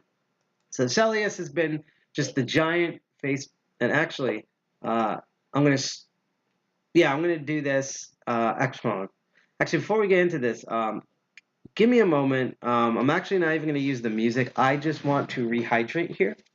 So just give me a moment, and I'm going to rehydrate, because I didn't realize that I have finished my current cup, and now I need the current cup of the Mystery Hacker Pingo Bye Bye Juice that I regularly drink on the stream, whether it's streaming our own meetups or streaming any of the special live shows, which we're going to have a bunch of them this month. And they're going to be really awesome, because I've been planning on a lot of this stuff for a couple of months now. So I'm back. That's all I needed. So Celius is one of the big main Celius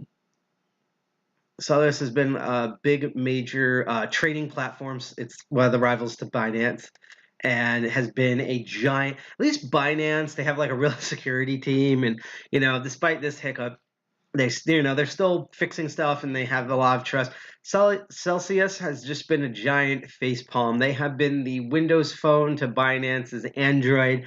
They've been the xCloud. Celius is the Google Stadia to Binance's xCloud. It's just been a goddamn mess. And the first domino that hit, which was a couple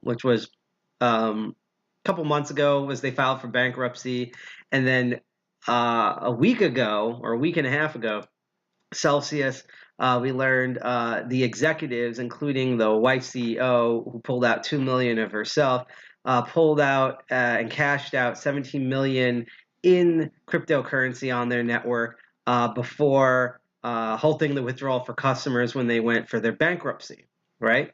And in fact, there's a whole thread here by CoffeeZilla, who not only am I going to copy pasta, but I'm also going to retweet right now live on the air, and I'm going to put in the chat where you can follow along real quick, that Chrissy Mashinsky, which I hope I pronounced her name correctly, who is allegedly the Wolf CEO's wife, that she pulled out on May 31st, $2.7 million. And this whole thread is showing in the bankruptcy court how they track that withdrawal. And this is actually going to tie into the big news that happened there. So you can see the CL tokens on the chain, and they compared it to the wallet. So basically, by doing a bunch of sleuthing, they figured out, and this is exactly why privacy coins and actual cryptography and privacy is important. Satoshi Nakamoto is trending for some reason now. Why it's important to, you just can't trade in Bitcoin and expect to be anonymous. They are not. You can do some sleuthing and figure out this sort of stuff. Although it's good that they found these corrupted assholes, so that's always good. But this led to yet another problem, which came in this Gizmodo article, where you're reading along about, okay, so they did pull out. Is that it's like similar with U.S. politicians, where a lot of times they pull out of certain like bankruptcy, like real estate projects and stuff before it's announced publicly. Bullshit like that. And then we get to this paragraph here where it says, and let me just make sure that everyone can read this. I'm going to zoom in a little bit more. Blah, blah, blah. What do you call it? Actually, let's zoom in so far that eliminates the ad. That's great.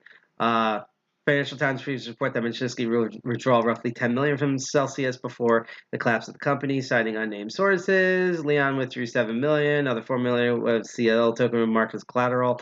Gizmodo has uploaded the latest Celsius court finding, which totals over 14,000 pages, to the Internet Archive, which I'm going to post the link there. It's our good friends at the Internet Archive, which you should also donate your money to, by the way. I hope to hopefully have them in November, but nothing confirmed yet, but cross your fingers. We want to do a special thing just for them. But they upload 14,000 pages to the Internet Archive for anyone who really wants to get into the nitty-gritty of the bankruptcy case. It appears that the filing is so large because it seems to have the names and recent transactions of every user on the platform. What? Wait, huh? What? What's going on?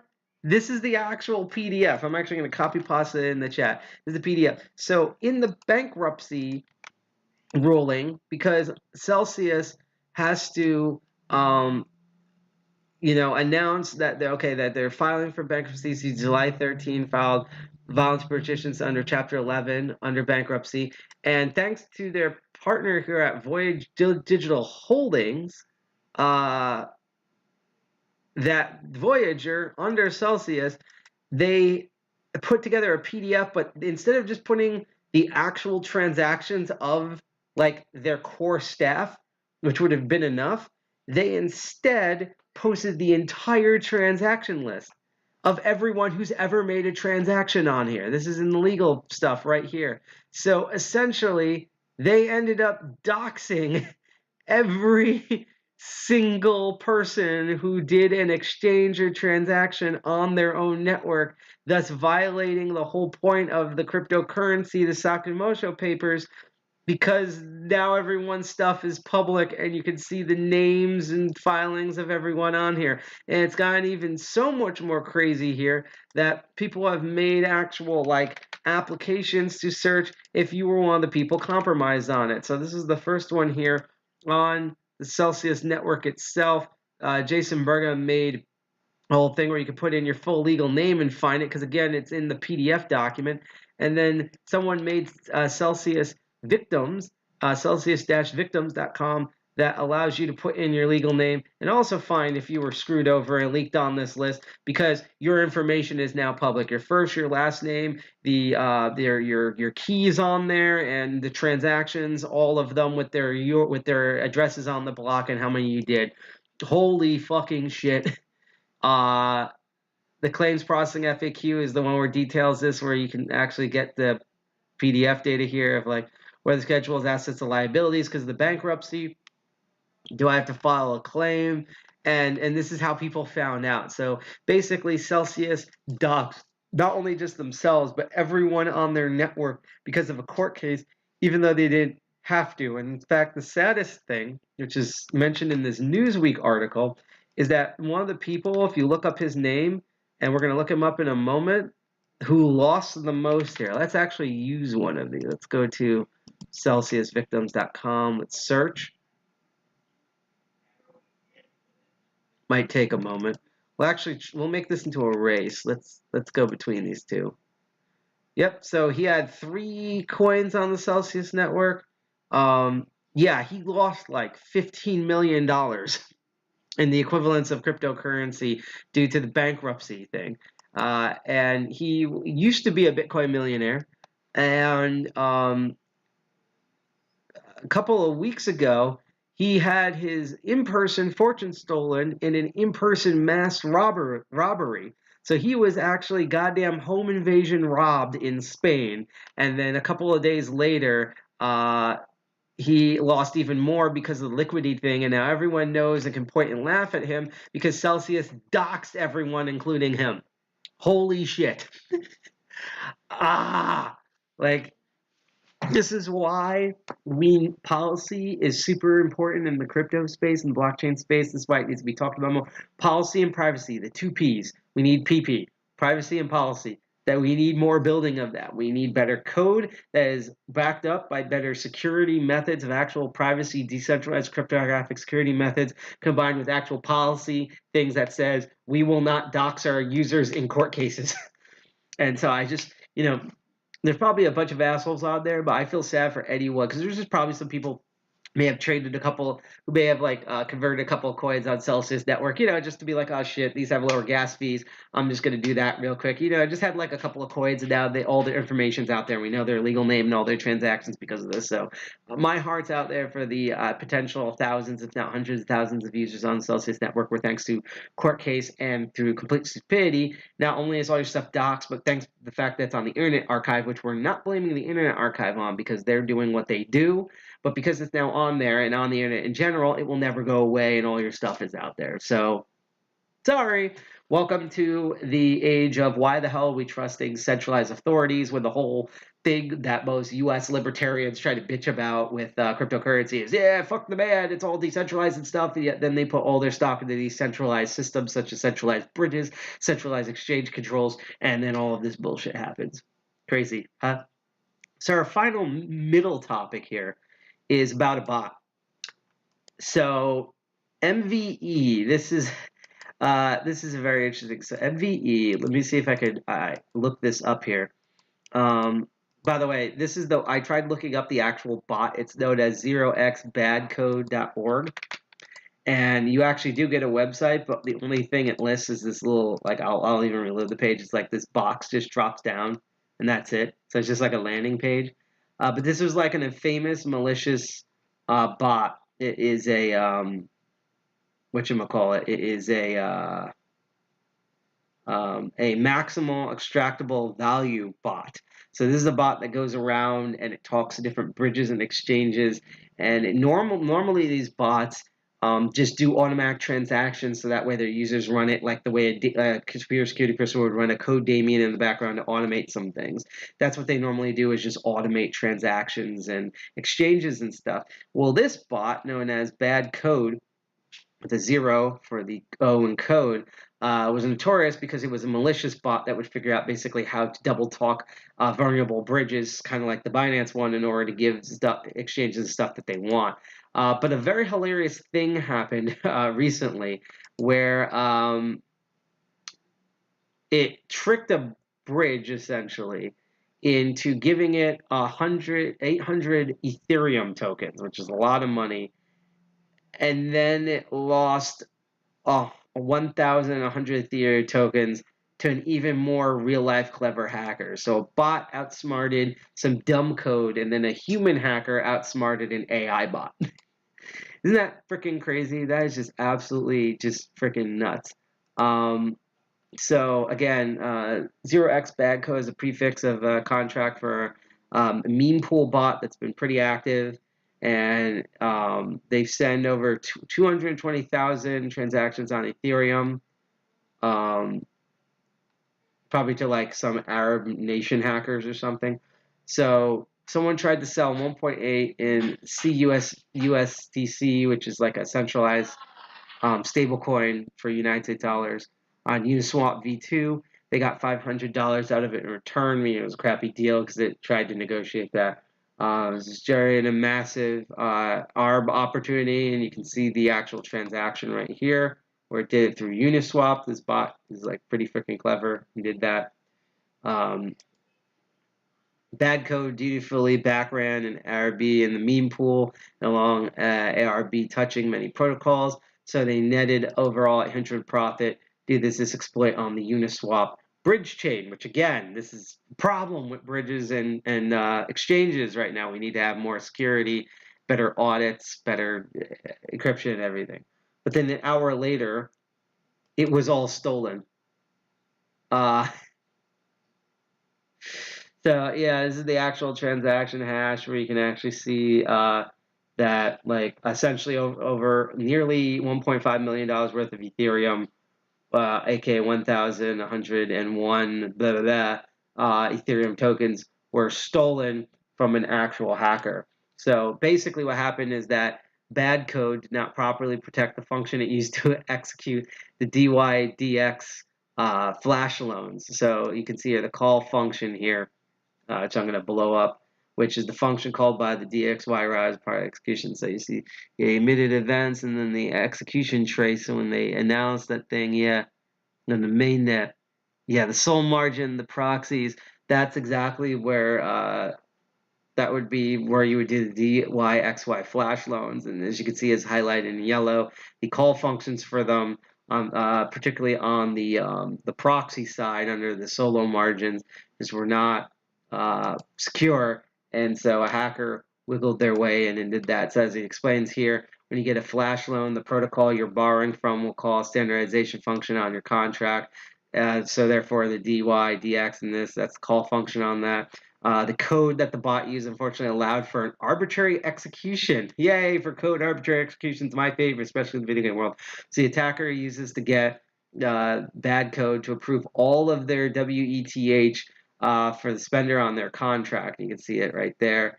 And then they simply transferred the WETH right out of their address. So it just listed that address when they did the call sign thing, so you could just publicly look it up. And he just did that and pulled the whole thing out. And it's just absolutely crazy. And in fact, we're going to load up the thread for the Etherscan in a moment. And I'm going to go back to the original stats post and copy pasta this thread so you can go follow along with us if you want. So yeah, this is right here on the Etherscan. This is where everything kind of went to shit. And that was the transaction that the hacker actually pulled. In addition, you can see that the bug for the MVE bot, yep, call function, she exploited.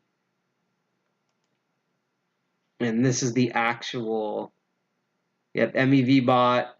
So that was the trick to authorize untrusted entity for spending. So the MVE bot did that call function again. Owner receiver screwed up there, and so that listed the actual address, which was right here. So all the attacker had to do was do the WTH approval, copy paste that address over, change the values, and pulled more money than the bot tricked out of the other things. So this is an asshole bot made by a bunch of assholes who got tricked by another asshole that was an actual human. Isn't that just absolutely amazing how the world turns, right? We are going to look at a code for that because I do have an MVE template that we're going to look at in a bit. We'll see if we can get that running, or maybe at least just look at the code. We're going to be done either at or slightly before midnight at this rate. Two last pieces of news. These are two quick ones. So speaking of bridges and hacks, at Transit Swap, which is kind of a version of Pancake Swap and Uniswap, that means we're really going to have to do the actual swap bridge episode at some point, because I've been delaying that. I've been wanting to do like a Pancake Swap, Uniswap, and all the other swappity swaps episode, and now that it's in the news, we're going to have to do it. Not this month, because we may be in November. If not, definitely in December I'll cover it, but we're going to have to do the episode now since it's very relevant. But let's look at this business. On October 10th on Transit Swap, they basically, there was a hacker that stole over $23 million dollars in user funds. Basically $23 million in the amount of coins that were being traded on Transit Swap because he exploited an internal bug on a swap contract within the protocol that the Transit Swap uses to actually do the exchanges. The main hacker has approximately 70% of the exploited funds thanks to the help of all the different security companies. And what's crazy is that Transit Swap actually reached out. So when they did the search, Token Pocket, Slowmist, all these security companies traced down the hacker by identifying their IP address, oh boy, email address, and their associate on-chain addresses. So they literally had them by the proverbial hacker balls. They like reverse doxed them essentially. And so because they had them by the proverbial hacker balls on October 10th, they've announced that they've reached an agreement with Transit Swap that they'll return the remaining 10,000 BNB. Loop back to what we were originally talking about, BNB tokens, which is roughly 2.7 million from the exploit, exchange for relief of all legal liabilities arising from their attack on Transit Swap. So basically, this person, the slick kid, thought, hey, I'm an Uber hacker. I figured out this exploit on the actual way this is doing the swapping transactions in the smart contract. Correctly pwned them, but because the trend now at hacking is that everything is attacked but nothing with defense, did not properly cover their tracks, and so basically all the security companies could physically show up to their house if they wanted to, and to avoid all of that sort of like FBI open up sort of stuff, they have agreed to return all the money back. So sorry, hacker.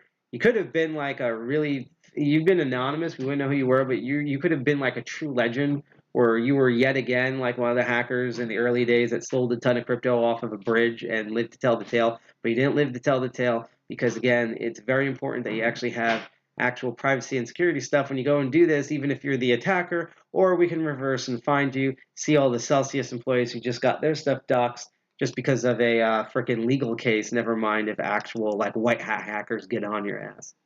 Last bit of news, which I find endlessly entertaining, and something that we might go into possibly early next year, maybe around March or April during tax season, and maybe we'll reach out to some representatives of the state and cover it.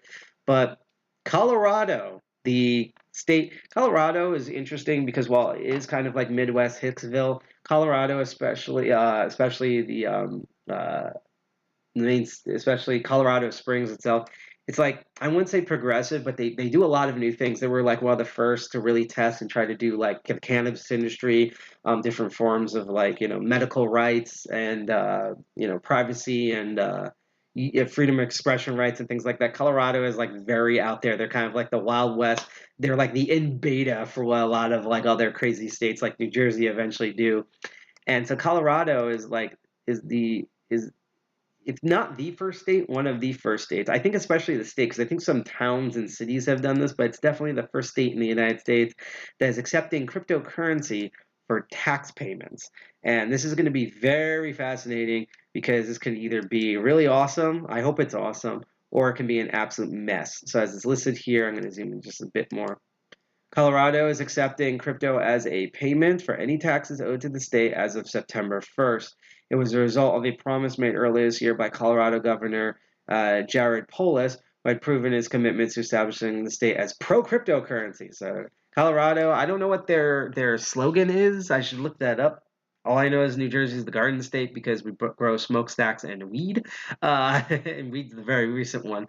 But Colorado is now, I guess, known as the pro-cryptocurrency state. So, take that, California and, Silicon Valley and all of that. Colorado is like that. They're the frontier where it's at, just kind of how they were back in the day when they were kicking indigenous people out. Oops. Colorado isn't the only U.S. state trying to intensify cryptocurrency investments within its borders. Legislators in Arizona, Wyoming, and Utah have introduced bills to accept tax payments, forms of digital cryptocurrencies, but this one actually passed, so you can actually do this. Let's see, there's much to gain economically for states to embrace blockchain technologies in the crypto sector. Savvy governments are beginning to pitch their locale as the next center for crypto economy. I've also seen, which we'll probably cover in November for like the elections, we'll probably do an episode where we're going to highlight at least part of the episode of which candidates in different areas, no matter what their political background, who's like pro cryptocurrency, who's accepting cryptocurrency, and we might break down their platform. It could be a very fun episode. That was something I was thinking of in November. But the problem also with it is the tax consequences with crypto, especially since you're also paying the government. That means not only can you increase taxes that you might have to pay, but also they would want everything to be as transparent as possible. So that kind of throws a lot of your privacy that you want to do with cryptocurrency out of the window. And as they say here, the IRS treats cryptocurrency as property, meaning if the price of the crypto, it doesn't treat it doesn't treat it as legal tender, treats it as property, which makes sense because it fluctuates and you technically own it, which means that if the price of the crypto you're using to pay state tax as appreciated in value over time, you have taxable income equal to how much the price has appreciated since you bought it. That's a very important distinction here with your tax bill, because it can trigger another taxable event for the following year. Basically, your property taxes will go up and you're kind of like, but I didn't buy any land or make any investments in that, but you did because they count the cryptocurrency of it because it's the IRS, and the IRS cannot find their ass with both hands. Even if they do have hands anymore, especially after Trump was in office, where the IRS was basically his giant private slush fund, hence all the price hikes and unemployment going on. Yes, Biden has done awful things, but what a lot of people don't realize is in the same way the first 2 years of Trump was amazing because Obama made a actual good at least a bubble, if not an actual economic plan, and then noticed that as soon as 2019 happened, everything went to shit because that's when the Trump stuff is in. We are still in the aftermath of Donald Trump's 45th presidency economic plan, which means anything that Biden does is not going to hit until like next year, like somewhere between March to July next year is when we'll see it. So whether the price is still continuing to hike up or will go down, that's when we're going to see the results of Biden stuff. And also, honestly, not to excuse him too much, because I don't excuse Bush for this either, but it doesn't help that there's also a giant war going on in Russia and a semiconductor shortage and a bunch new pandemics and a bunch of other things going around that's throwing all the markets through a loophole. Never mind that is particularly we're going to have a real estate market crash soon. And again, if crypto is classified as property of the IRS and there's going to be a real estate market crash, oof, there you go. So that's interesting that Colorado, and we'll have to maybe do this in an episode during tax season in April next year.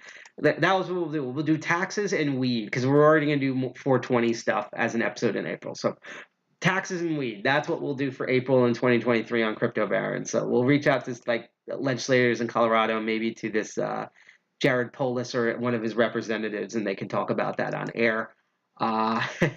However, yeah, it's going to be interesting to see how this plays out early next year. So that's really it for the episode. I guess before we round up and sign off, well, first of all, I'm going to remind everyone again that we are trying to raise money for, it's probably going to be the last time I do this on this stream.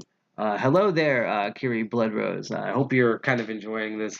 Again, we were supposed to start an hour earlier, but the internet was just crazy. But we're nearing the end of the episode, so if you missed a ton of it beforehand, in a moment when we go off air, it should be archived on both YouTube and PeerTube, and you'll be able to see all of that. Everything okay?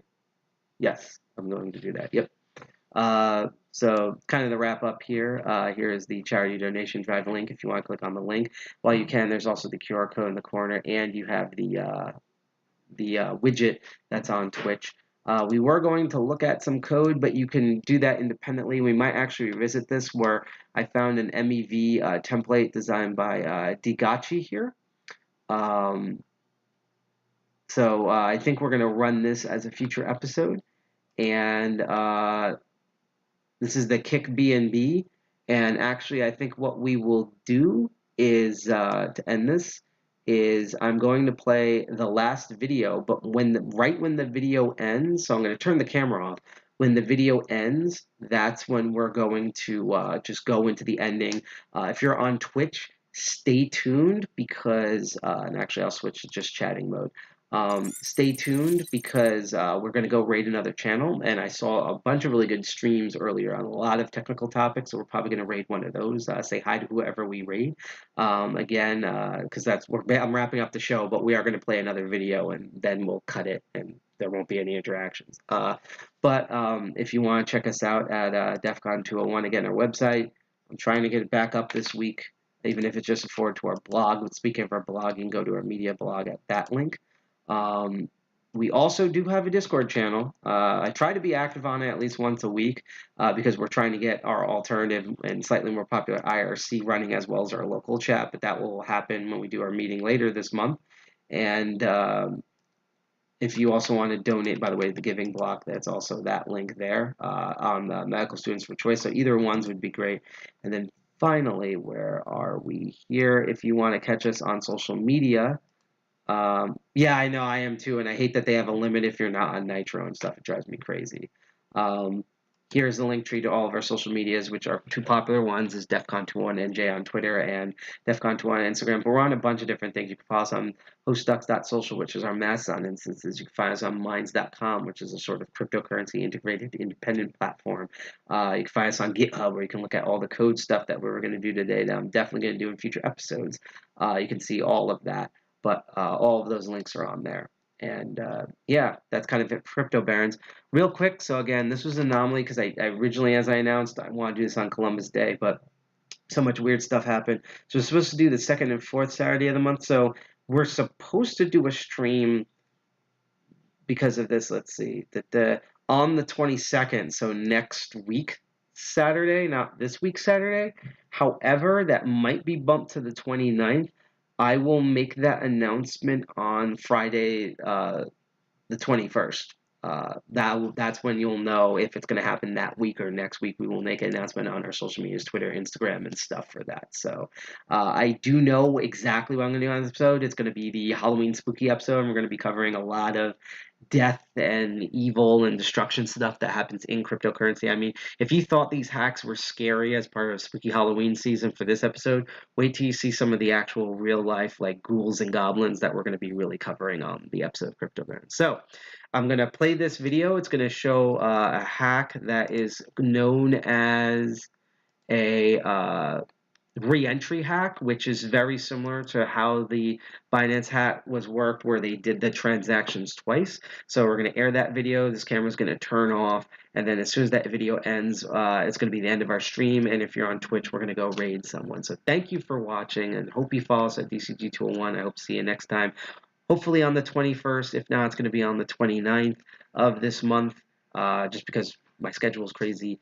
And hope to see you at our future meetups, which I will be announcing later on this weekend. So, Hack the Planet, Jerry Jersey represent, and we're going to have this person, as I switch over to desktop mode, take it away on the video to explain us a little bit more of how a re-entry hack works. So, see you around, and enjoy the video. Peace. So today we have a crypto program and we're gonna hack it. This is gonna be the same exact hack that actually happened to one of the biggest crypto projects called the DAO, which led to millions of dollars being stolen. Crypto's pretty crazy right now, so in this video we're gonna be talking about it in general, as well as stuff like Solidity and NFTs. Alright, let's head right in. So first, there's this thing called the Ethereum network. The Ethereum network is a blockchain network that allows for programs to be run on it. And what a blockchain is it's a decentralized network where everybody in the network agrees on a single chain of events. So if I send someone some money, this transaction will be on the blockchain and agreed on by the network without the need of any intermediary like a bank. Then programs on the Ethereum network are called smart contracts, and they're written in a programming language called Solidity. Smart contracts are like contracts in code, and they let multiple people make an agreement without a middleman. For example, for buying and selling stuff online, you'd have to go through something centralized like eBay, but with smart contracts, you can make this transaction with pretty much the same amount of trust and security without having to pay eBay some fees. Wow, incredible. So that covers the basics, and now we're going to be looking at a smart contract that's kind of like Airbnb, and we're going to try to hack it. But first, a message from a sponsor. I'm just playing. We have no sponsor this week. Last time I had a sponsor, we actually had 0 people sign up. I don't even know how that's possible, but yeah, the sponsor scene is looking real rough for us right now. Uncle Kenny's pretty fucked, so we can just head right into the problem. CakeBnB is a startup that wants to develop a decentralized app for crowdfunding vacation rentals. This company allows people to advertise one-time vacation rentals for a set price P and number N of guests. Anyone interested in staying in a property places a deposit of P divided by N, which can be cancelled at any time before a reservation is confirmed. After the nth person has signed up, the owner can confirm the reservation, collecting the money in the contract. Write a hack that'll allow you to steal funds. So just a summary of what it is, you have some people trying to get together to pitch in on renting a place to stay, and the smart contract automates this process so that when enough money is pitched in, the reservation can be made without needing a service like Airbnb. Yeah, that's pretty cool. Okay, so here's the code, and pretty much it does what you would expect. First, there's some values to keep track of which accounts have already deposited money, and the contract starts off with a total price and number of people that would be staying at the place. And then people can call the deposit function to deposit money, cancel to cancel deposit, and when enough money is pitched in, the owner can confirm the reservation with the confirm function. Alright, so the two main functions that we're going to be looking at are deposit and cancel. Going through line by line, first in deposit, it checks that the money sent is the correct fraction. Then it checks that the account hasn't already deposited money, and if this is all good, then it changes the values so that we know that this account has already deposited money. Then in cancel, first it checks that the account has deposited money already because you can't get a refund without depositing money first. And then if this is all good, it sends the person money, and after that it sets the values to show that this person has now not deposited any money. Okay, get your gamer juice ready, your knuckles cracked, your gamer chair reclined, because it's hacking time. And also, if you want to pause the video for like a couple seconds to think about it, now's the time. Alright, let's head right in. The hack is called a re-entry attack, and it's when a function is re-entered before it's able to be finished. The main idea is that when cancel is being called and sending us money, before it's done, we re-enter cancel to get more money. And yeah, if this doesn't make sense right now, don't worry about it because we're going to be walking through it. In cancel, what happens when this call function is called on this line is it sends money to the specified account, but what it also does in Solidity is it calls a function named a fallback function in the other account. And now in the fallback function of the attacker smart contract, we can recall the cancel function, which is called re-entry. Alright, so it looks something like this. First, let's say we've already deposited money and we call cancel. It checks that we've deposited the money and then it sends us the money. It also calls the fallback function in our attacker code, which inside of we can check that there's money to be taken and then re-enter the cancel function. The values to see whether or not we've deposited money yet haven't been updated, so it still thinks that we've deposited money. Then it sends us the money and calls the fallback function again. It's gonna do this over and over again until all the money deposited by other people is taken. And yeah, that's the hack. And again, it's the same hack that happened to one of the biggest crypto projects called the DAO. Amazing. Okay, so now let's do it and see if it works. So it's actually pretty chill. In an attacker smart contract, all we need to do is first deposit money and then call the cancel function. Then in the fallback function, we check if there's still money to steal, and if there is, then we recall the cancel function. So to try it on a test network, there's money already deposited in the BNB smart contract, and as we see here, we have around 100 Ether in our wallet. Okay, now let's run our attack, send the funds back to our wallet, and see what happens. So before, we had around 100 Ether in our wallet, and now after stealing the funds, we now have 200 Ether in our wallet. Yeah, so the code's pretty bad, so let's try to fix it. The main problem is that the values to see whether or not the account has deposited money or not yet is updated after refunding the money. So to fix it, we can move it to before refunding the money, and now if we have the re-entry, the values will be updated and the attack won't work. Yay. Alright, well, that was actually kind of a grind, but now we're going to be talking about NFTs. So NFTs are really booming right now, most commonly known in the form of random pictures of apes that are being sold for millions of dollars. And I feel like people explain this super complicatedly, but it's actually not complicated at all. All it is proof of ownership of something online. So in the real world, you can own a painting and everybody knows you own it because it's in your house and everybody can see that. It's all good. But online, it's actually really hard to prove ownership of something like a photo because everybody can just screenshot it and you wouldn't know which one is the original photo. But if this digital ownership is stored on the blockchain, then everybody agrees on the same record of who owns what. So ownership is publicly available and verifiable. And this is what an NFT is, a record of digital ownership. Alright, so you might be thinking, can't people just screenshot it still? And yeah, you're definitely right. They can still screenshot it, but they wouldn't have the original copy, which is publicly known on the blockchain. And then you might be thinking, isn't this really dumb? Because who cares if you own a picture if I have the same exact picture on my camera roll because I screenshotted it? And yeah, honestly, I think it's pretty dumb too. I think some crypto people would be pissed at that, but you gotta understand that we're talking about art. I would say that it's actually pretty illogical to begin with. Like, there's a museum for non-visible art and that shit flies. What matters is that thousands of people are willing to spend $1 million to own a picture of a monkey. And yeah, that demand makes it worth how much it is.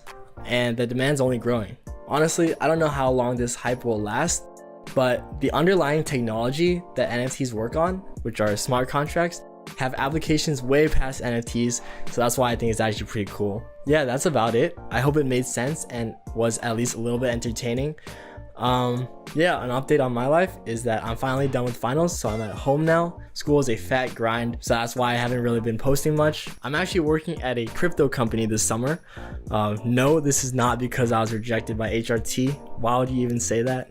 And yeah, I think that crypto is really cool. It's like everybody in the field is pioneering a little bit. And you guys know how I'm always like, I want to change the world and things like that. So I actually think that Web3 and crypto is a way to do that. So yeah, it's pretty cool. My uncle Kenny is still in jail for molestation and I'm still trying to free him. But yeah, other than that, thanks for watching and I'll see you guys next time. Peace. Shorty want me so bad, do your knees hurt? Yeah, I'm counting paper guap in my beamer, yeah. If you want one, then you coming with a paper. I ain't testing.